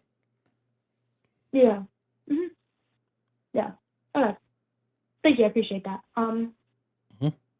So my last thing, if you're okay to move on, this is just my last little bit, is about how I believe that if we cannot agree that that abortion, like if abortion is legalized, I don't believe that it should be within private health care. My main reason for this is that the majority of abortions in America is performed by Planned Parenthood, which is proven, and this is according to the Planned Parenthood website, is that the founder believed in eugenics, which is an inherently racist and ableist ideology. So just wait, I just want to stop because this information about Margaret Sanger gets mixed up quite a bit from the pro-life side. Margaret Sanger was a eugenicist in form of disability. She thought that we should be able to like weed out disabilities through means of like birth control and whatnot. She was not a eugenicist in terms of race. She actually worked very closely with prominent leaders of the civil rights movement in the Black communities in order to provide Black communities with contraception because it was something that the Black communities were saying they needed, even going so far as to say, I know that you won't take it from me, a white person. So like, how do we help you? How do you help? How do we get Black doctors in to help with this? Margaret Sanger was also, Planned Parenthood didn't even start abortions until years after her death. And she was anti-abortion. In an interview that she had, she said abortion was one of the worst things a mother could do. She recognized that it happens and that like there's a need for it, but she was staunchly anti-abortion. So like, do I have an issue with Planned Parenthood performing abortions? No, it's a needed thing and they perform it low cost, which is why they're one of the largest abortion providers, but there's also a very large amount of people who get abortion from private doctors or private clinics. So I don't have really an issue with Planned Parenthood in that regard. Yeah. To counter that, I'm reading this directly off of their website. Is this is what Planned Parenthood has approved as what is like true for their company. It clearly says Sanger believed in eugenics on an inherently racist and ableist ideology that labeled certain people unfit to have children. Yes, the ideology of eugenics is typically referred to as like a racist ideology. But again, she didn't believe in euthanizing Black people, right? Yeah. Like I can have a belief that's like inherently a racist belief, like the ideology in and of itself. But eugenics is like is specific in how it's utilized. She didn't believe in eugenics for minority community. She believed in eugenics for disabled community, which is equally as bad. I'm not defending that. I just like to be clear on her beliefs. Yeah. And then to follow it up with later in the later in the page, it says about how she spoke to the Women's Auxiliary of the Ku Klux Klan at a rally in New Jersey to promote birth control methods. Yep. And she endorsed the Buck v. Bell decision, which the Supreme Court ruled that they could forcibly sterilize people deemed unfit without their consent and sometimes without their knowledge. So I'm sorry, say that last part again. So it says that ruled that states could forcibly sterilize people deemed unfit without their consent and sometimes without their knowledge. So this is saying like people who aren't people with Down syndrome, like who can't fully comprehend the full situation, or yes, that's because she was for the she didn't want disabilities to spread. Yeah. Yes. So yeah, I'm just saying like this is simply an allegory. It's like a lot of people, you'll find that people often won't buy Twinings tea because they were a part of the East Indian Trading Company. Like you'll find like certain people will choose not to spend their money on certain items because of what they stand for. I think that's fine, but what I'm saying is like Planned Parenthood as an entity is not Margaret Sanger, right? Planned Parenthood as an entity is a separate beast, and Margaret Sanger, while yes, she spoke at a KKK rally, she in her book, when she talks about how uncomfortable she was, but she felt it was necessary to talk to as many women about contraception as possible. So she spoke to these women because she thought, they probably won't have someone speaking to them. She didn't talk about race in her talk with them, and she literally never accepted another invitation to speak with them after because of how uncomfortable they made her, right? when it comes to Planned Parenthood, right? Planned Parenthood has never used money from the federal government for abortions because of the Hyde Amendment. The Hyde Amendment prohibits it. So their money for abortions comes from private grants and things like that. I think this is a good thing because it's a needed service in a lot of underfunded communities. And the alternative is we get rid of Planned Parenthood, in which case we're going to see a spike in back alley abortions, which leave women and other pregnant people in much further harm's way than had we just allowed them to receive an abortion from a licensed provider. Yeah, which is a true point there. I'm so sorry, one sec. I was typing that down. Yeah, but I'm sorry, my words are escaping me. Oh, I'm drawing a blank. Sorry. Anyways, what I was going to get to was that I believe that like we should remove, like, even though this is a company that might not have the greatest of beginnings, sanctity of life goes back to that. Like, all lives are inherently equal. This, like, following that up is, I'm so sorry, my words are getting all I will just say I do disagree. I don't think all lives are inherently equal. I think all sentient life is inherently equal. Okay. I was really prepared to debate that one today. So I don't have any notes on that. Yeah. Okay. Let me just write that one down. Oh, hold on. Hold on. Yeah.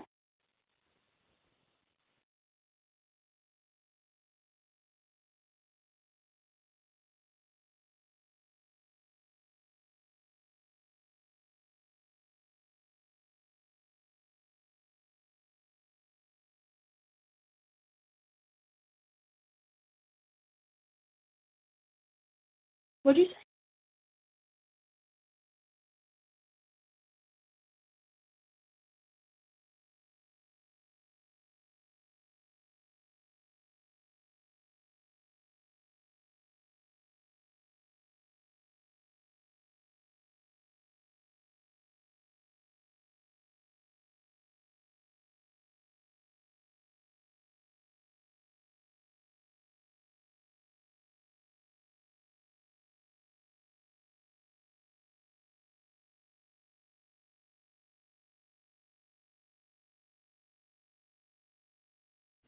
Sorry, my kid's doctor called. I just had to answer real quick. Sorry, I put you on mute really quickly, Riley, because I got a phone call from my kid's doctor. Go ahead and finish what you were saying before. Sorry about that. I couldn't tell what you said. That was all. I was just very confused what happened. Yeah. So that's all of my points for today. I actually do have to get going because I have counseling in about 30 minutes. It seems about 15 minutes away, so I have to get going. But okay. Thank you for calling. I appreciate it. Yeah, sure. No problem. Have a wonderful day. Bye-bye.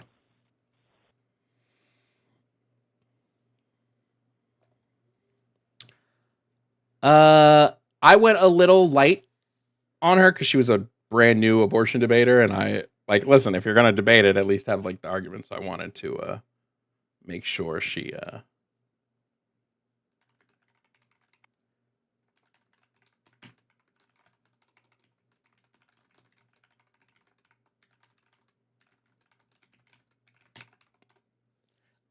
waiting 2 years though to debate me on abortion is crazy. I would have forgotten. Like, that's a good memory. I'd have been forgot. She was definitely good faith. There was not a single bit of bad faith in that call. So I was like, I'm not gonna treat you bad faith. Like, I get that to some people it's like, oh, they're going against my right, so I'm gonna, but like, they're 18, they said they were religious, which tells me, you know, they might be a little bit, this is no negative to Riley, there might be a little bit of religious indoctrination there. So I was like, I'm not going to be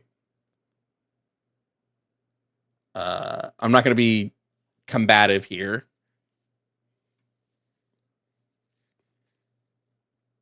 Taking notes. When somebody's like, "Oh, I might take a little bit to respond," I'm writing down what you say. I'm like, "Okay, so we're not gonna have any miscommunication." I love that. Hey, Mr. Pipe Dream, thank you so much for gifting 5 subs to the Twitch chat. Queen Roxy, thank you for resubscribing on Amazon Prime for your 3rd month. Thank you so much. Remember, we will be reading all super chats at the end of stream, so make sure if you want your message heard, send it in that super chat. Send it in that super chat. Also, reminder, tonight is the weekly dump, 5 p.m. We should be going live around 5. Might be a little bit later, but we should be going live around 5 for the weekly dump. So be there for that. Koteku. Is that how you pronounce it? Kotekau? I'm never gonna say it right. Thank you for gifting 5 subs to the Twitch chat. Thank you so much. We still have some people in the call. We have 2 people that want to debate abortion. I might keep going with an abortion conversation because it's been a while. But I am going to shut the call in line off now. So if you're not in waiting to talk, then you'll have to wait until either tonight on the dump you can call in, or you'll have to call in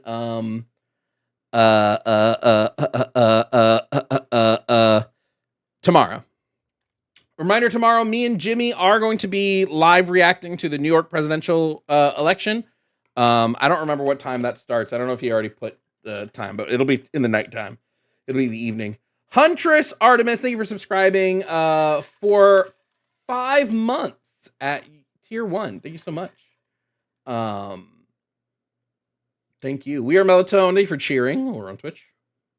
The mayoral election. What did I say? Did I say presidential? I meant mayoral. Leave me alone. Shut up.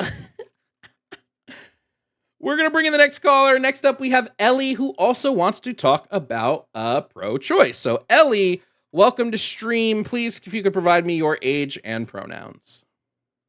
Hello, is it me? Yep. Sorry. Oh, okay. My name's Kelly, firstly. Oh, Kelly. No problem. Yeah, age is 21. Him, he, him. Okay. Yeah. And, Kelly, are you pro-life? I don't really know. I just want to get to understand your argument a little better, and then I want to, just kind of go through what you think. I would say I probably am, but yeah. Okay. Did you hear my stances previously in the last call at all? Yeah. Can I try to restate it just so then I'm clear on it? Sure. Yeah. So my understanding of what you said is the capacity to have experience is what justifies your protection of rights or protection of someone's existence, I guess. No, you could phrase it that way. I would say the capacity for experience grants you rights. So it grants you a level of protection. Yeah. Now, okay. So would you say all experience or would you say exclusively human experience? All experience. Okay. So you would grant that to animals as well? Yes, I believe we should probably be vegan. Okay. Now, how would you classify experience? Like, would microorganisms have experience or not? And, like, how so? No, they just react to stimuli. So experience has to relate to sort of the way that your brain can interpret what's happening around it, the way that there's like a long list that I can try to remember if you want me to, but it's got to do with like the way your sense organs take that interpretation of what's going on outside of your brain into your brain. It's about the internalization of it. So typically what we see of single-celled organisms, they don't have the neurological function for that. So we would know that they aren't experiencing because it takes a more complex neurological system to do that.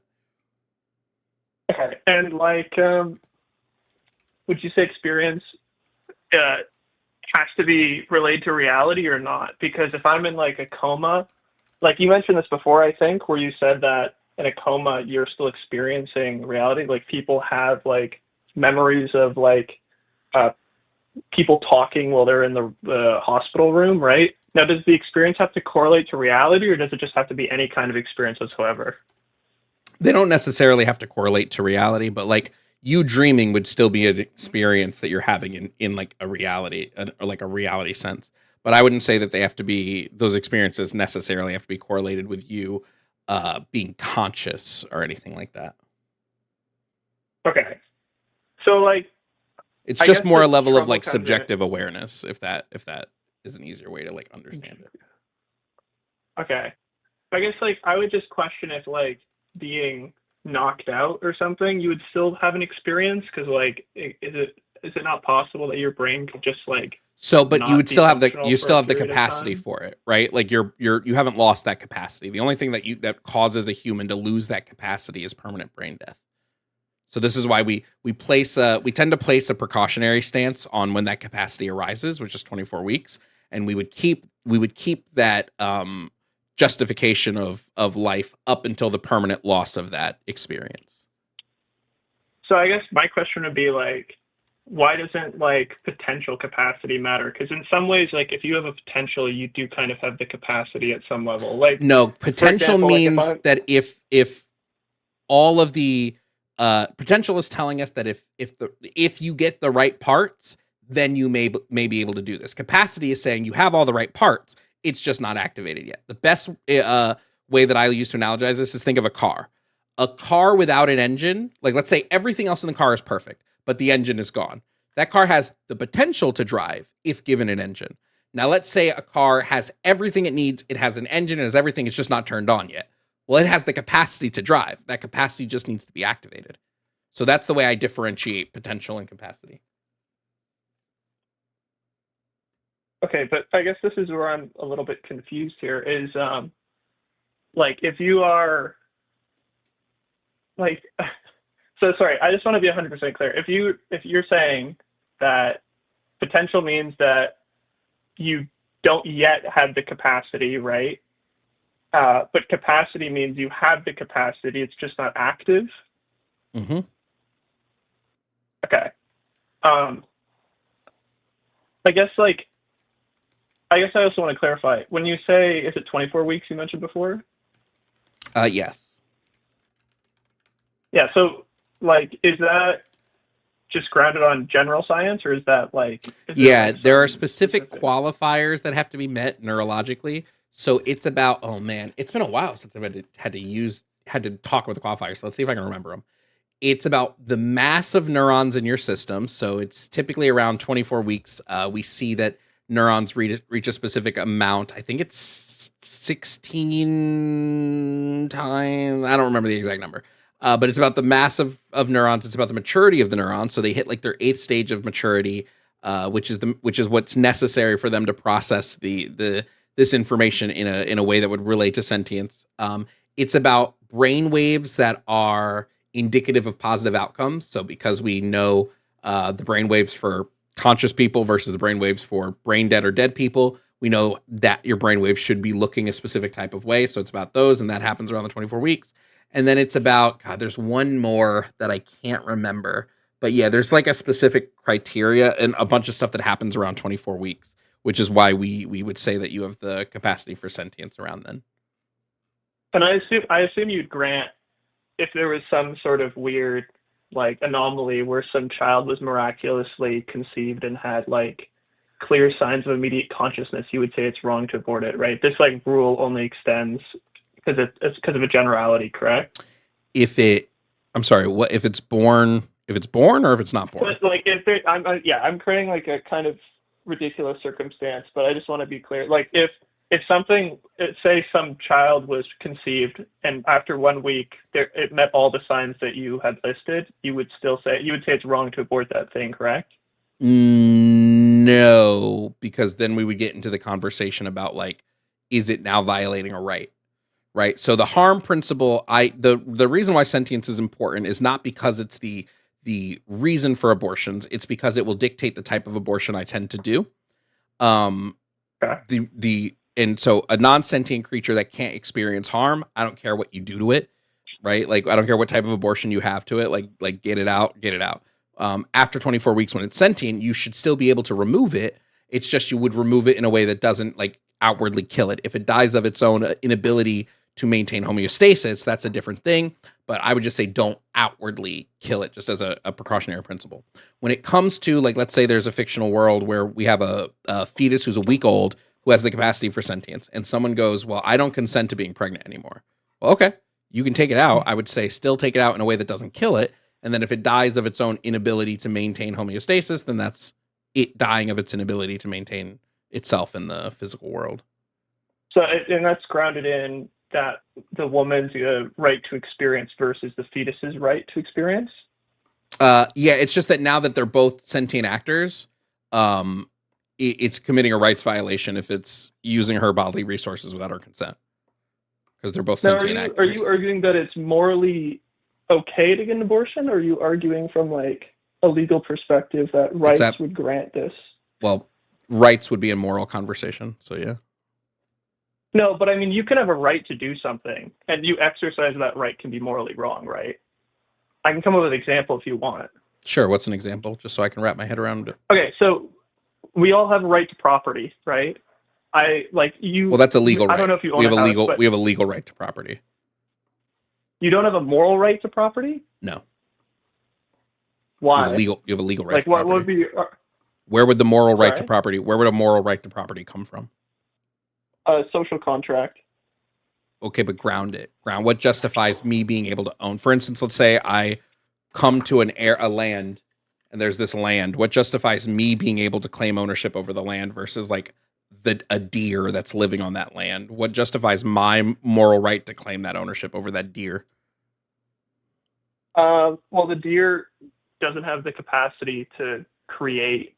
Like, I'd probably go with like the more traditional. If the deer has if the deer's living in like a den, and I want to come in and build a house where that deer's den is, why is it moral that I can uproot the deer and move into that house? Why is that a moral thing to do? Well, I would say that, I guess, like, me and you probably have two different understandings of what beings have moral rights, right? So you would say an animal has moral rights because it has the capacity to experience, right? I'd probably argue that it doesn't because it doesn't have rational capacity, right? Some animals do have rational capacity. Some animals do, but like a deer probably doesn't. Okay, let's say it's a pig. Pigs are about as smart as 3-year-olds, right? Some as smart as 4-year-olds. We can even take elephants. Elephants have rational capacity. Dolphins have rational capacity. Let's say there's a pig living in its den, and I come in and want to. You would still say I should be able to uproot the pig and build property there.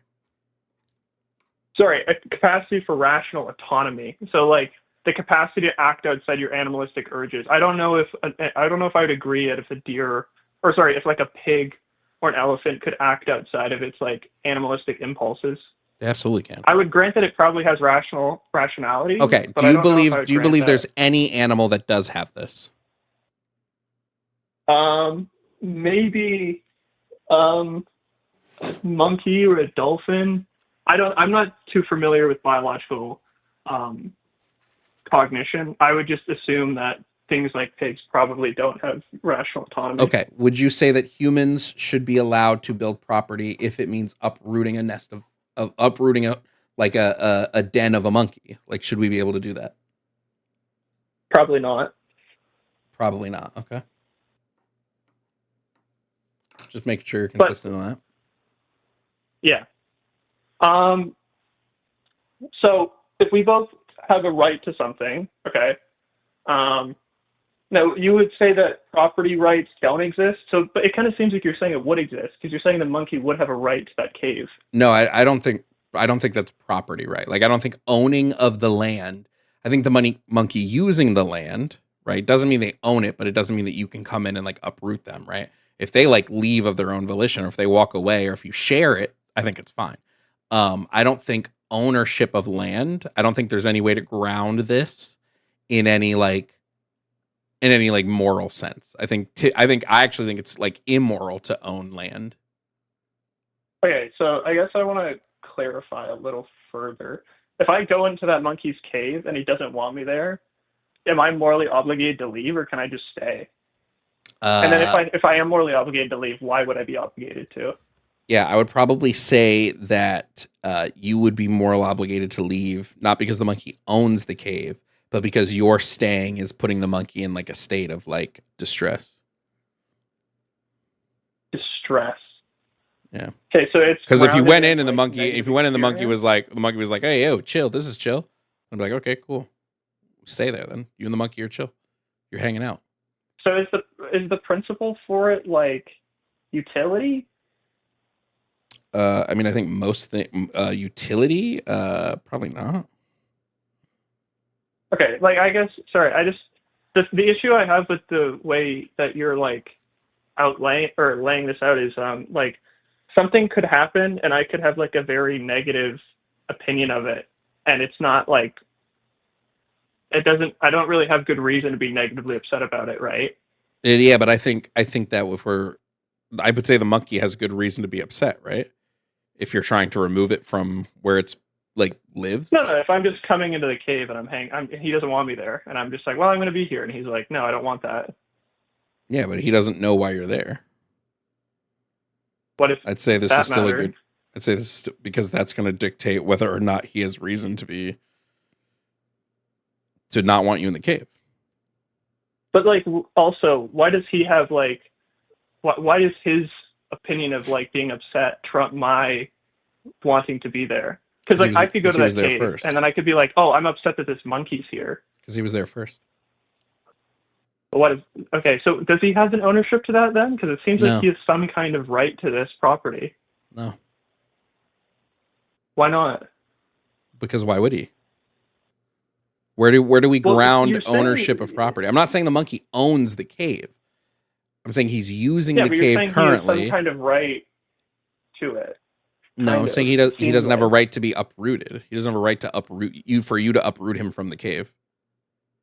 Yeah, no, I'm not. I don't think I've ever stated that uprooting is like a part of this, right? It's just the person being in the cave. Well, and the monkey no, not property wanting him there. property ownership, and like almost inherently comes with a form of uprooting, right? It's very rare that we're going to have like the ability to own property in an area that's not uprooted something. Well, I once again, we have different like ontological views of what property exactly means, right? So like, maybe that's the case, maybe not. It would depend on the circumstance, right?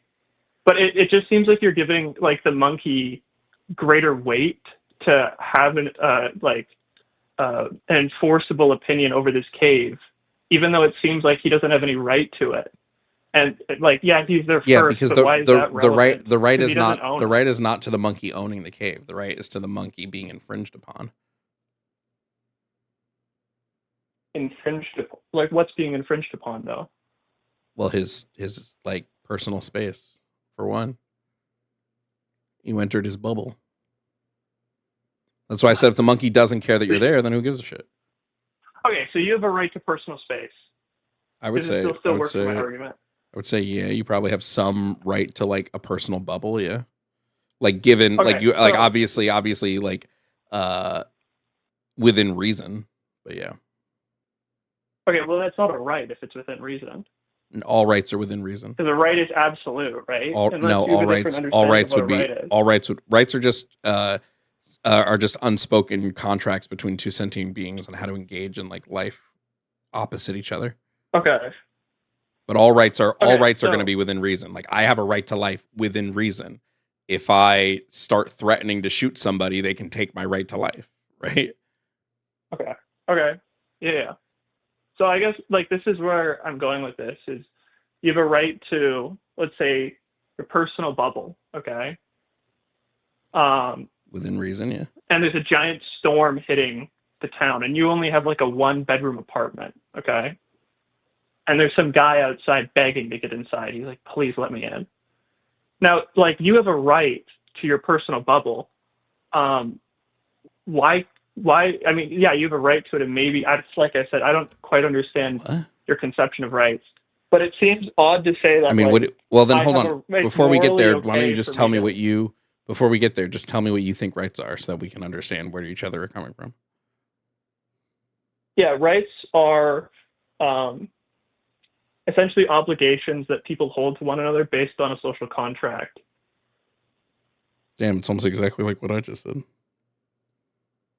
No, because a social contract is something that both parties inherently agree to. So like I have a right to property, like I said, right?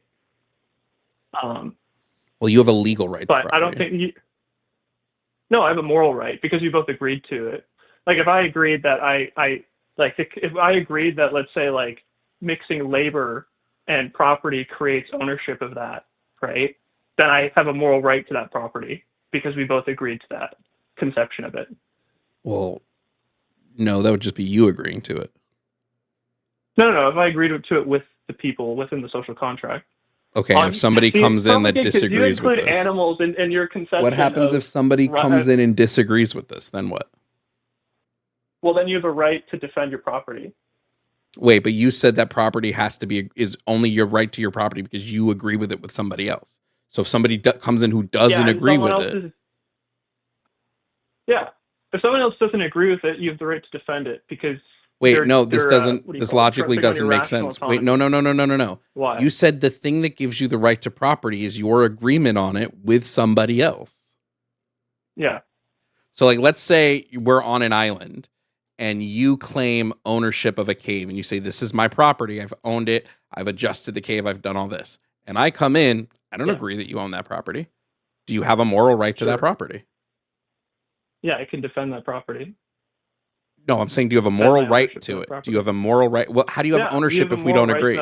How do you have ownership if we don't agree? You said specifically, in order to have ownership, right? In order to have ownership, it has to be agreed upon between you and another party. Now you're saying that's not the case. No, okay, sorry, let's reel it back here. It's not the case that I have ownership to that property because not all parties agree that I have ownership to that property. Is that what you're saying? No, you said that the reason you have ownership to a property is because you have agreed with another party that because you have worked and altered this property in some way, shape, or form, like mixed your labor with that, you now have ownership of it and you can defend that ownership. But I'm saying if it's just two people and one does not agree with this, how do you have a moral right to the property now? Yeah, you don't have a moral right to the property then. So then you don't have a right to defend it. Yeah. So if we were on if we crashed our plane on an island and you took control of a cave and I said, no, I don't believe that's how property works. You don't have ownership of that cave. You would agree and say, you're right. I can't defend this cave from you taking it from me. Yeah, you're right. Yeah. That doesn't seem kind of ridiculous to you? No, it doesn't. Okay. Just because it sounds ridiculous doesn't mean it's like, it is ridiculous. Just because it sounds ridiculous. Let's get back on topic here. Okay. So, like, if you would agree, personal space you have rights to, right? Or within reason. Within reason, okay. Yep. If someone's trapped outside in a storm, right? And you're in your one-bedroom apartment and it fulfills your personal space, and someone is like about to get sucked into the giant storm, right? It would seem that you have the right to say that you don't want them to get into your house, right? You do. Okay, but would you say that that's morally correct, that they have the right to do that?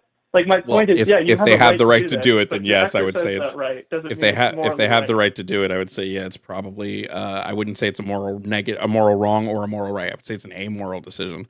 But like I would say that yes, you have the right to say you can't come into my space, but then I would go further to say that I believe that like all people who are sentient should probably assist all people who are sentient within reason on like what, like if it's possible. So if you have the ability to save someone's life, then you probably should do that just because sentient beings should work towards the goodwill of other sentient beings or the positive outcomes of other sentient beings.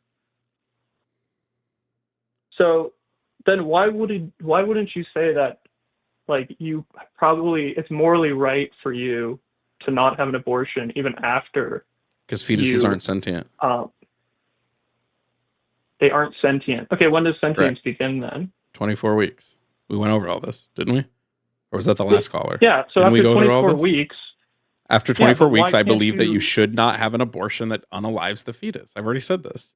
You should you can No, take but it you out. said you can have an. I thought you said, and correct me if I'm wrong. I'm not trying to. I'm sorry. I just want to understand this correctly. Are you saying that if I thought you mentioned before that you could get an abortion, but it wouldn't be a destructive one. It'd be one that removes the fetus from the woman. Yes, right now it's at up to the 24 fetus to weeks, survive. at 24 weeks, that's when a fetus is viable. So you just take it out and it's viable and you typically just let it live, right?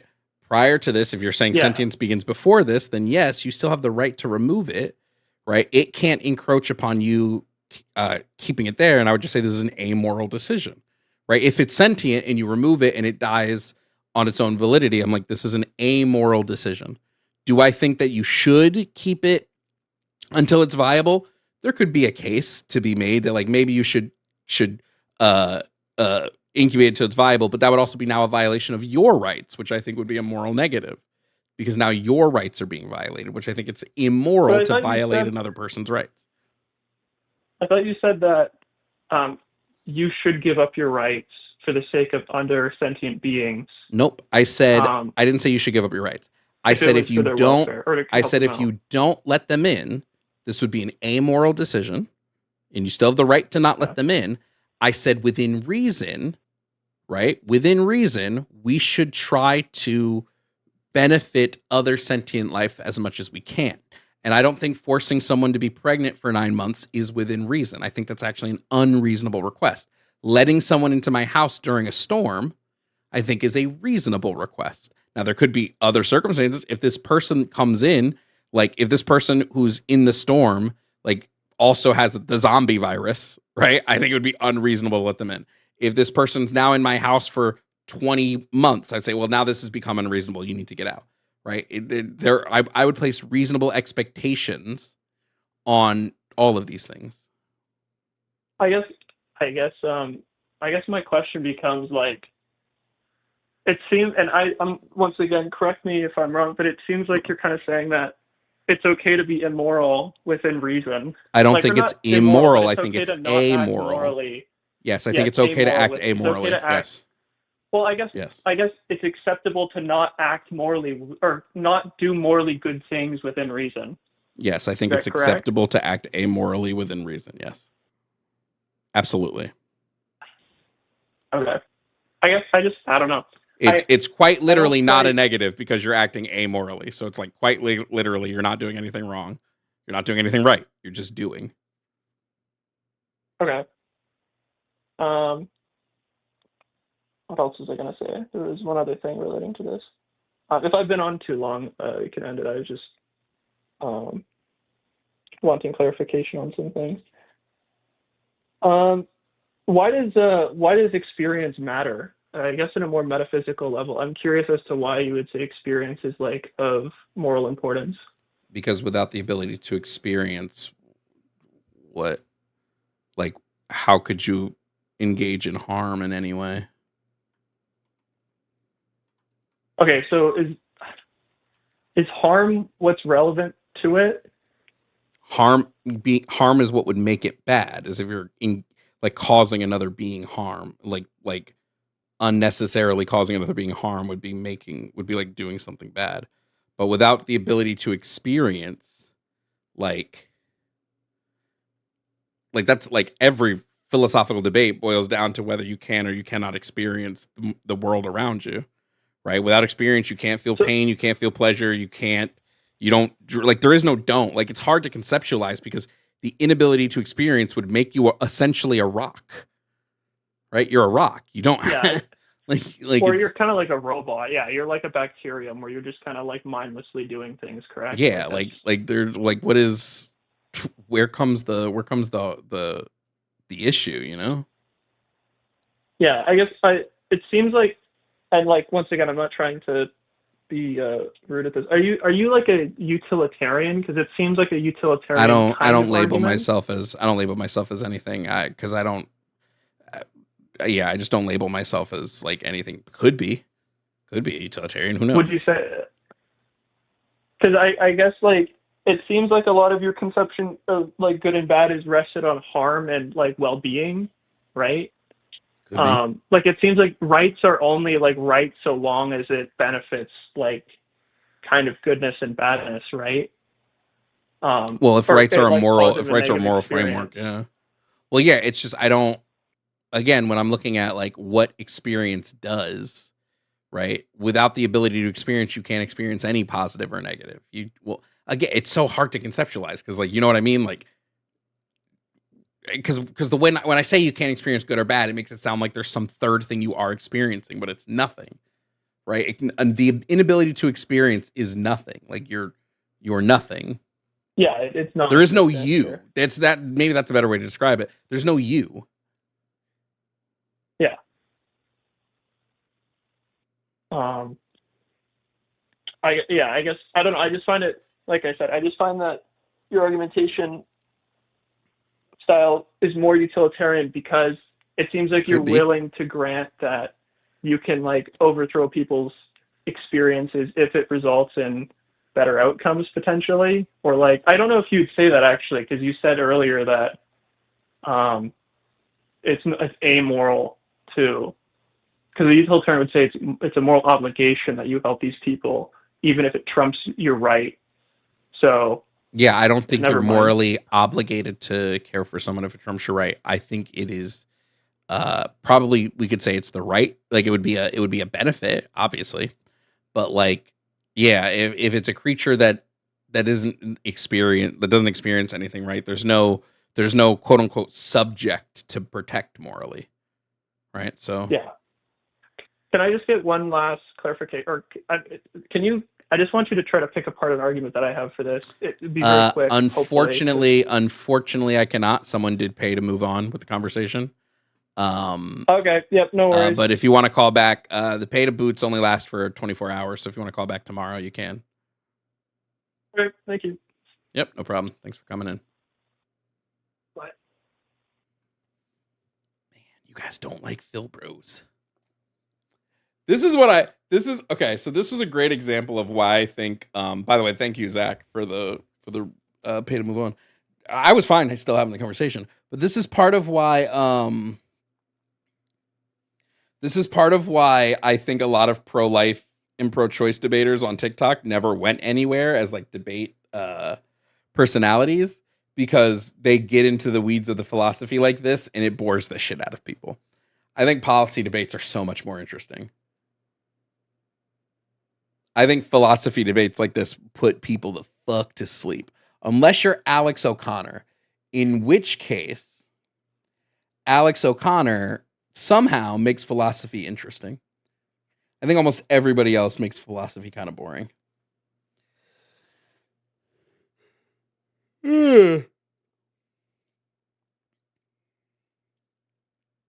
Okay, final call of the day. Final call of the day. Final call of the day.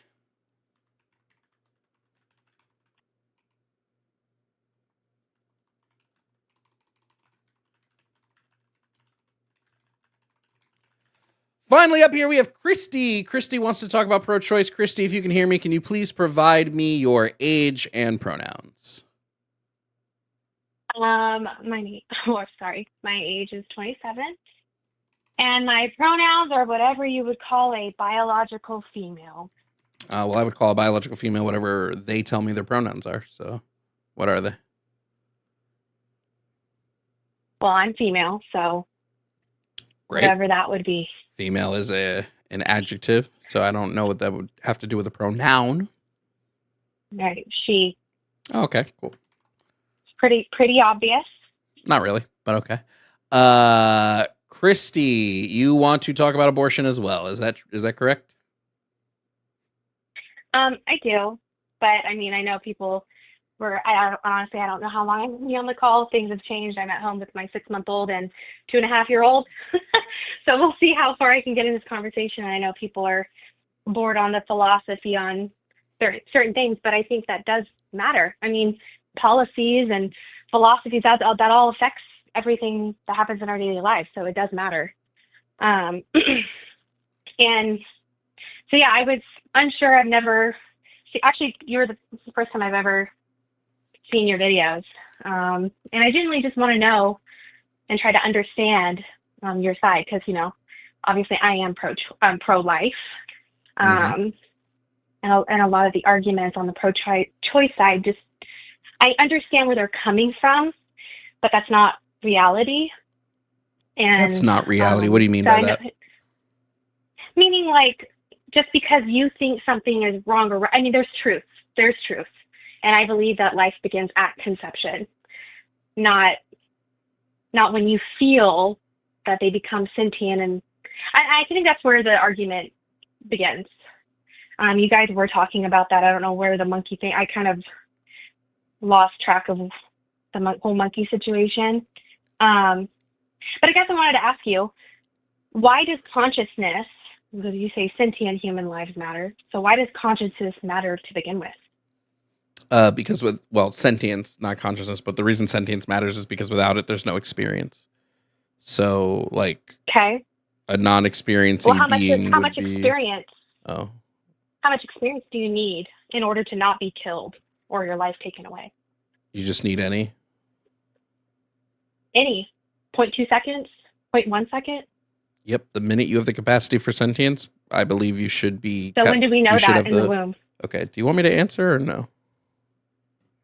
Sorry, go ahead. Okay. The minute you have the capacity for sentience, I believe you have a right to life now that should not be taken unless you are encroaching on someone else's right. And we know that sentience begins around 24 weeks in utero. Okay. So right at 26 or 24 weeks, 26 weeks, right at that time? That very 24 moment? 24 is the medical consensus of around the time we send to see this happen. Could be sooner, could be later. We set a precautionary principle at about 24 weeks. If you have a fetus at 23 weeks and you really want to be sure, we would just do a brain scan to confirm that all the parts needed to have the capacity for sentience are there. And if they are, then we'd say, okay, can't do it here because they have the capacity now. But typically it happens around 24 weeks. Are aborted after that time. So are you saying that we should stop abortions, or you just they should be born and hopefully given life? But we know that baby is perfectly healthy. Why go in and remove that baby if we know that it potentially, most likely, is going to have a worse outcome if you take that baby out rather than just leaving them in there once they have that sentient in your view? Yeah, because when we look at fetuses in the womb, right? When it comes to the removal, I would say after 24 weeks, you should attempt to remove it in an unlethal way, unless that is medically not possible, in which case I now say it falls on the person whose body the fetus is in to make the decision about whether or not they want to go ahead with the abortion or possibly continue trying to nurture the fetus in utero until it's at a point that the doctors can possibly take it out or whatever happens. Prior, but like either way, the fetus is still like violating rights. So like you still have the right to remove it, right? So how is it violating rights? Because you have a functional right to your own bodily resources, and if you don't consent to something using those bodily resources, then it's your right to remove that thing that's using your bodily resources without your consent. But if you consented to sleep with somebody, then you know that what that action can lead to is potentially having a baby. Consent to an action so you did make is not consent to all of the outcomes of said action. It is you can acknowledge that these outcomes may occur, but it's not consenting to those outcomes. Well, it is. It's not. Consent to action A is not consent to outcome B. If you're not ready to have a baby, I don't think you should be engaging in an act that can lead to a baby. That's not the conversation we're having. The conversation is, are you consenting?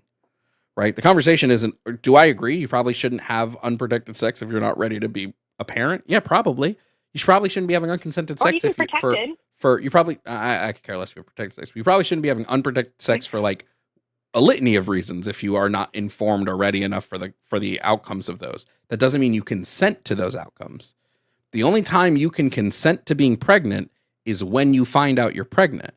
And then that consent must be ongoing, as is all consent. Consent has to be able to be revoked. Otherwise, it's not consent, it's force. I mean, if everyone who didn't want to have a baby just didn't sleep around, then this wouldn't be an issue. 41% Am I wrong? of all abortions come from failed contraception. So like, It you doesn't matter. can try If to you're not ready place to have a baby, unreasonable expectations on people that go, hey, I don't you think that's shouldn't. unreasonable. It's absolutely unreasonable. Yeah, Why because what you're is it doing is unreasonable? because you're punishing people for a non-illegal act. Okay. If I'm not ready to have a baby, Then then I you wouldn't shouldn't be have sex. engaging in an act. If you don't think you are ready, you shouldn't have why sex. does my pleasure or what I want outweigh the potential risk of killing my own child in the future because I was selfish in the moment and decided, you know what? This is just an really emotional wanna sleep with this response, person. Christy. No, This is just an emotional I'm appeal. actually genuine. No, I know you're being. It's I'm not not an saying you're not emotional being appeal. genuine. I'm not saying you're not being genuine. That is, you're using emotionally coded language to like. I don't believe you're killing your own child when you have an abortion, right? I believe you are ending the life of a non-sentient being. So like, and if you want to call it killing a child, fine. I think calling it that just parlays an emotional response, which I think is just counterproductive to the argument at hand. And I don't think that a being that doesn't exist yet gets rights over your pleasure. This being doesn't exist yet. It can't. I'm not going to say you shouldn't be able to have a night of pleasure because you should instead be worried about some fictional creature that has not yet existed. No, I wouldn't do that. I mean, the moment I found out I was pregnant with both my children, they were my babies. They're not just potential. It's not a potential human. It's a human with potential. No, it's a potential sentient. It's a potential sentient experience. It's a potential person. I will agree with you that it's a human. Absolutely, it's a human from the moment of conception. Okay. It's a living human from the moment of conception. It's not a person. It's not a person with rights. And I don't think just because it's a living human means anything. I'll pull the plug on living humans that are brain dead, and I will it doesn't mean anything because there's no way to harm it. It can't experience. It doesn't have the ability to. There's no subject there. That's the way I think I'm going to start. Why does what matter? Why does that matter? Why do I need to be aware no of being subject. harmed in order for it to be wrong to harm me? Like Because why, there's no subject. Like why is that? It's not about being aware. It's about being able to experience. There's no subject, right? I'll put it in a hypothetical to hopefully help you understand a little more. Let's say we had the ability to take my brain completely out of my body, like my brain and all that I am. Maybe even the brain stays, but the entirety of my memories, my personality, everything like that is placed into a robot. Okay. I'm now a robot, right? There's no me left in the body. And let's say it's the case that I can never get back into that body. If someone were to say to me, Jovan, we're going to kill the body now, I'd be like, okay, well, do you think it's wrong that they now kill the body? The body's still alive. I believe you have a soul. So yes, I do think that would be wrong to snuff out a soul. Okay. So the argument is just, you believe that we all have rights based on, I'm assuming, some level of spirituality or religion. So now, like, can you prove a soul exists? I don't think you can do that. I mean, yeah, I do believe that, you know, I mean, I think, I mean, obviously you're not a Christian and you don't believe in probably God or that there's an afterlife. I do. And that's a whole nother conversation. But I wanted to get back to that point when you're talking about body robot. But we can't because your whole stance is relayed on your religious beliefs, right? The only reason you think it's wrong is because of your religion, because your religion tells you that there's a soul in that body and ending that soul is bad. No, because you know, most women that get an abortion are depressed, suicidal after getting that abortion. Getting that abortion doesn't usually make them happier. What's the causality of those? I've read those studies, Christy. I've read those studies. What's the causality that they label when it comes to why that person is depressed? There's two major ones. Because they know that person they kill inherently. We have moral law written on our hearts. I do believe that, and we know that going in and intentionally killing a baby is wrong, regardless of whether it's aware. I'm going to give you the actual causality. Okay, I'm going to give you the actual causal link. Okay, it stems from two major aspects. One is stigmatization. It is widely reported that people who receive abortions feel stigmatized. They feel a level of societal unacceptance. They feel like they're not supported, family, friends, whatnot. This can lead to comorbidities such as depression, anxiety, things like that. The other is the exact same reason why people get massively depressed after giving birth. It's postpartum. The same level of postpartum can happen to you post-abortion that would happen to you post-birth. Absolutely. Because you're no longer receiving that influx of hormones. This doesn't mean abortion is bad. Like if you're saying abortion's bad because of postpartum depression, well then pregnancy's bad because of postpartum depression. No, I believe abortion's wrong because it's the taking of a human life. And what I'm trying to Why say is taking is, a human I've had life wrong? friends who have had, because it's wrong. It's Why? wrong to intentionally go in and kill a human, because it is. Why? Killing somebody is wrong. Why? Because morally that's wrong. If I go to you Why? and I mean, what happened? Because it is. Why wouldn't it be wrong? I mean, yeah, what's the point of it? You're making the claim. You're saying it is always wrong to kill a human. And my question is, why? Because it harms somebody.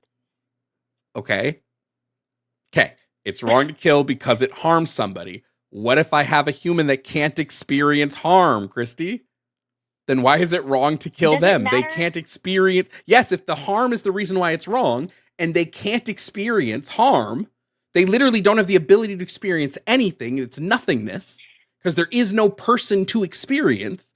Why is it wrong to kill that thing? The problem is we don't know the exact moment of when they experience harm or not. So wouldn't Yes, that's why we put a precautionary principle on 24 weeks. Realistically, it's probably more like 26. We don't know that for sure. But we put a precautionary principle we at don't know 24. that for sure. Well, no, we know the brain we don't know processes that for sure necessary. At 24 or 23, we do know or the brain. Moment. We do know the brain processes necessary to engage in sentience. We know what these are. So we know these via medical consensus happen around 24 weeks. So we place a precautionary principle. But that's why I said to you, if you have an issue with that, then at 23 weeks, if somebody comes in, we just do fetal brain scans. And then we'll know for sure because we'll see if the things needed, which is the mass of neurons, the maturity of the neurons, the complexity of the neurons. Complexity was the one I was missing before. God damn. The complexity of the neurons and the brain waves that are indicative of positive outcomes. We'll see if all those exist. And if they don't exist, then that creature is not yet be able to engage in sentience. Okay, so if it was 0.2 seconds later that they got their sentience, then it's wrong. I mean, how do you know for that's the if thing. you end something before it's sentient, it's not wrong. There is zero morality in killing something before it comes into existence. I mean, it's there. If you leave it alone. The body exists. The person does not exist yet. You didn't harm a person. The body's there. It has a heartbeat. Yes, but it has a heartbeat at like 4 or 6 weeks. A heartbeat doesn't mean anything. Also, it has electrical impulses. It doesn't have a physical heart beating yet because the physical heart hasn't come into play. I mean, I have ultrasounds for my daughters, and I'm like, that's them. That was the same baby there. As and right I now. think the same baby. And I think you had you got to make your own decision about how much value you placed on your babies while they were in utero and how that was going to impact the rest of your life and all of that. I wouldn't take that same choice away from anybody else, right? Because that's a subjective. Well, just because I wanted her. It's your value you place on your pregnancy is a subjective thing. Other people don't place that same value. Other people see a heartbeat and it's just a heartbeat. Right? It's literally just a heartbeat. It doesn't mean anything. I think that's morally depraved. I think that's based a on morally what? Depraved view. Based on what? Because I know a human being, if you just leave it alone. No, you don't know. Well, I mean, yeah, I do. I do know that I saw my baby at 4.5 weeks. And you know what? The other thing I meant to actually get back onto.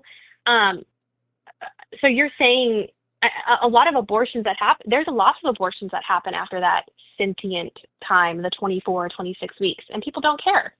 What do you think about that? That's fine? I think if you're engaging in a rights violation, it's okay to remove something that's violating your rights. The bulk of abortions, 97% of abortions happen before the 20-week mark.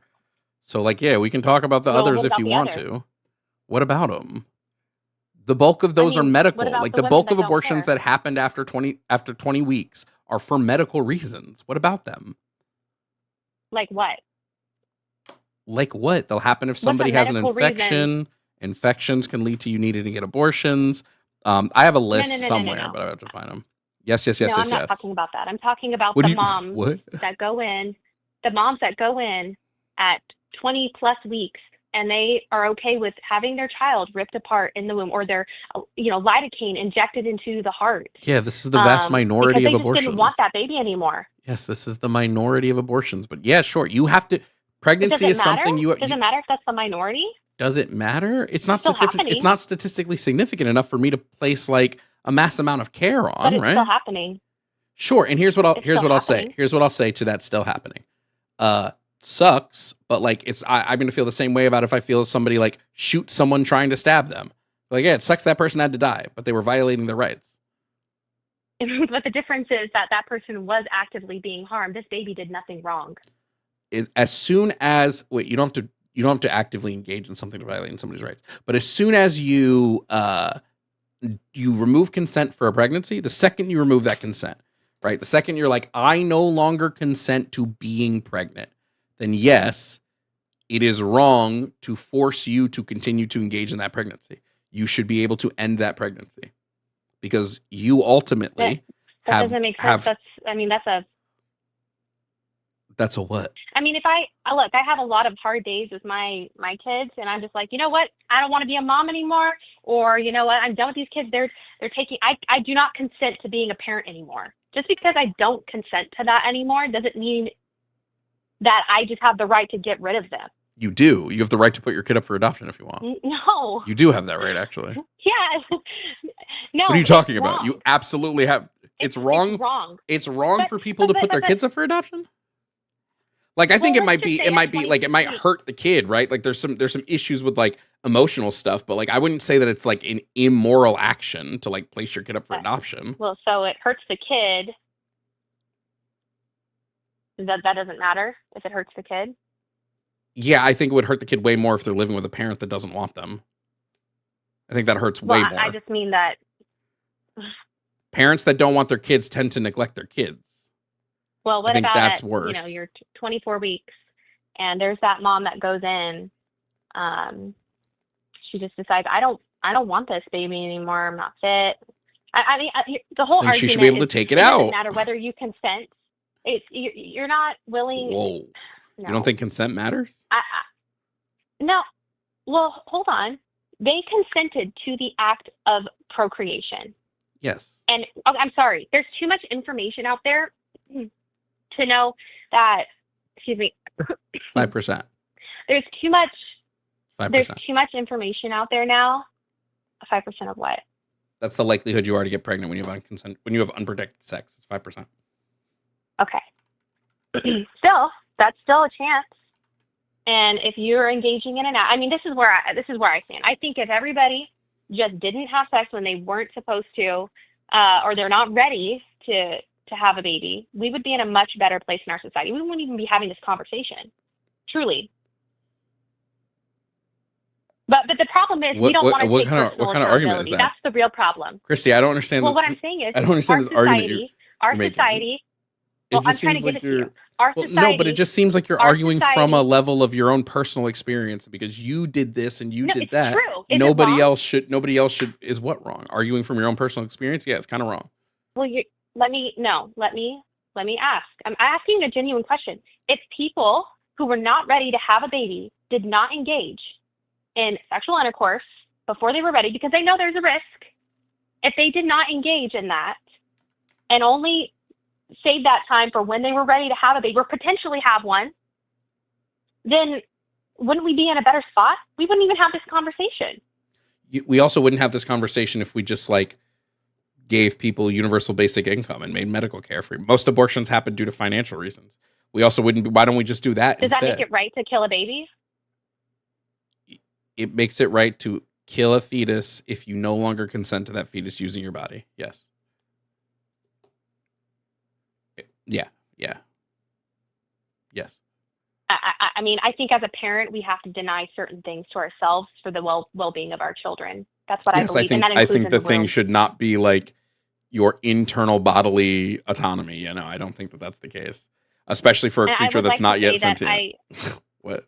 Obviously I'm pro-life, but I'm also a part of a lot of organizations that help women that are going through financial issues with the pregnancy. I think it's always better to hold on to life than to end life. I And know I you think think we'll that. never agree Yes. on that. I know you think We'll that, never but you agree think. on that. And Of I course, we're not think going it's to a agree, morally Christy. depraved Your stance. Christy. I don't care. Like the Where do your emotional. morals come from? The emotional appeal is so fucking nonsense, dog. I know that you think it's It's morally not. It's not depraved. I know that nonsense. you think it's bad. I know, but that's because you're a Christian who believes that somebody who only believes Well, this where do thing your is morals because come somebody. from? I'm a secular humanist, so I get my morals from secular humanism. Okay, so you're creating your own moral laws then. Nope. What you think is right and My wrong. morals come from secular humanism. Okay. I don't parlay it to some I'm being gonna that have to run because someone is screaming in the background. I do apologize. I did enjoy the conversation. Okay. I did. I'm not trying to be nonsensical, but I do think if you don't have a basis on morality. I mean, I know You don't even know I what don't think secular that's- humanism is, Christy, so you can't say I don't have a basis in morality. I also just think it's crazy to say Well, that I my mean- basis in morality is made up when you believe in a dude that said it was I think okay if to you own think slaves, it's okay Christy. to keep. No, and there's more in that No. conversation we could go into. There is, Yes. and everywhere we would lean in that and there's conversation context says that God says matters. what context is That's God a whole saying? other conversation. There is no context in which it's okay to own slaves matters, Christy. There's no context to that.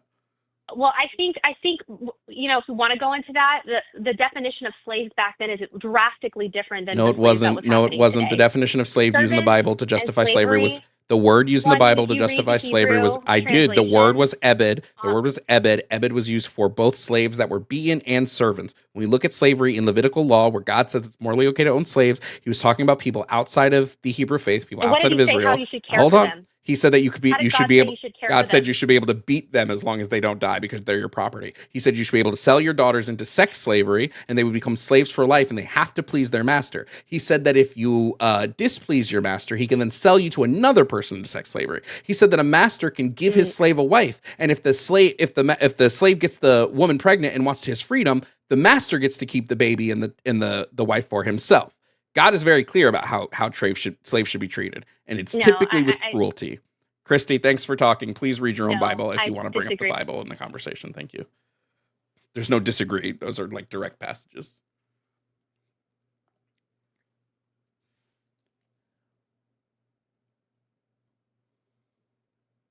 Okay. God, I wish they could give me that noise when I hang up on somebody.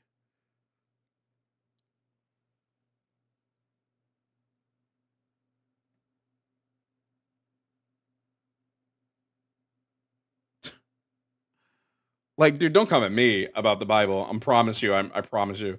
The minute someone goes, but if you look at the original Hebrew was Ebed, which was also used when talking about the Israelite people being taken out of Israel. They were called, the slaves in Egypt were called Ebeds. So are you telling me now that they weren't actually slaves? They were just servants? Like, it's a lazy argument.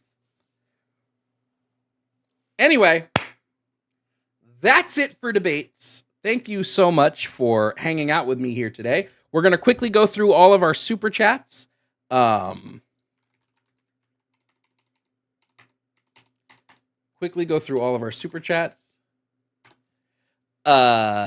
stick around for the super chat reads. Okay, stick around for the super chat reads. You still got some time to send super chats if you want to. First up, Veeks just sent 2 cat emojis. Thank you, Veeks. Thank you for the super chat. Next up, we have Paralelish. Do I ever say that right? I don't know. Said, why did I do this? Because you love me. That's why you did it. Because I am the man you love. Next from Jimmy G. Jimmy G said, I enjoyed Chills. I enjoyed Hate is Candace years ago. Huh? Thank you so much for the super chat. Cerelius said those videos of people screaming in other people's face was AI. Oh, really? Oh, shit. Thank you, Sorellius, for the super chat. Clear Mug said, this is for having to deal with Dante. That was rough. I got an email from the person that Dante apparently was friends with during one of the calls that was like, Dante's not my friend. He's just some dude I work with. It's just fucking hilarious. Comic writer, thank you so much for the super chat. Fishy. Sorry, I read that wrong. Fishy said, called it, always these people that don't believe in broken bones feelings, don't want to answer the part of intersex conditions, hashtag trans rights, hashtag trans wrongs, actually. Commit crime. Thank you, Fishy. From Mara G Real. Mirage Real? Mirage Real? God damn, I'm so bad at this. I had an ectopic pregnancy and didn't know until I was 10 weeks because I was miscarrying their twin. I could have died without intervention. It's true, but pro-lifers are typically going to be like, ectopic pregnancy abortions aren't abortions, which is just functionally so stupid. Megan, thank you much for the super chat. Plenty of folks aren't even technically pregnant for the first 2 weeks. My test was negative until 7. True. Madeline, thank you for the super chat, said, ask if her fetus was healthy. That would have felt weird. Vampy said, I have no chill today. Sorry, not sorry. It's Rich talking about a heartbeat when you clearly don't have a heart. If you dismiss the well-being of a pregnant person over a non-sentient being. Oop, shit. Zach said, I have a hypothetical for you. What if you hung up on the phone call? And then I did. Selkirk Outdoors said, conservatives do not have sex for fun. How boring. Gagged. So true. And then Vampy said, I admit that my last super chat was too harsh towards Riley. She did seem receptive at least. I can't extend the same courtesy to Christy. God damn. That's crazy as shit. Taylor, thank you for the Venmo. Said reparations for all of that shit. Thank you so much, Taylor. That's the stream today. I will be live in like 4 hours over on Red Mirror Media's page and my page for the weekly dump. So if you want to get some information on news, we have a pretty crazy news story to talk about today. You know how we've done 2 episodes on the Dark Enlightenment, right? You know how we did Dark Enlightenment 1 and then Dark Enlightenment 2. Well, I hope you guys are fucking ready for Dark Enlightenment 3 Electric Boogaloo, because holy shit, do we have an even deeper web of nonsense Peter Thiel shit to dive into today on the weekly dump. So please join us for that at Red Mirror Media, or you can just watch it on my page. It'll be live on my page as well. So thank you so much. Thank you so much, guys. Thank you so much. I enjoyed being here for stream. I will see everybody tomorrow. And remember, tomorrow we have our normal stream, plus we have my stream with Jimmy later in the day about the New York election. Thank you guys for being here. See you later. Have a good one. Bye.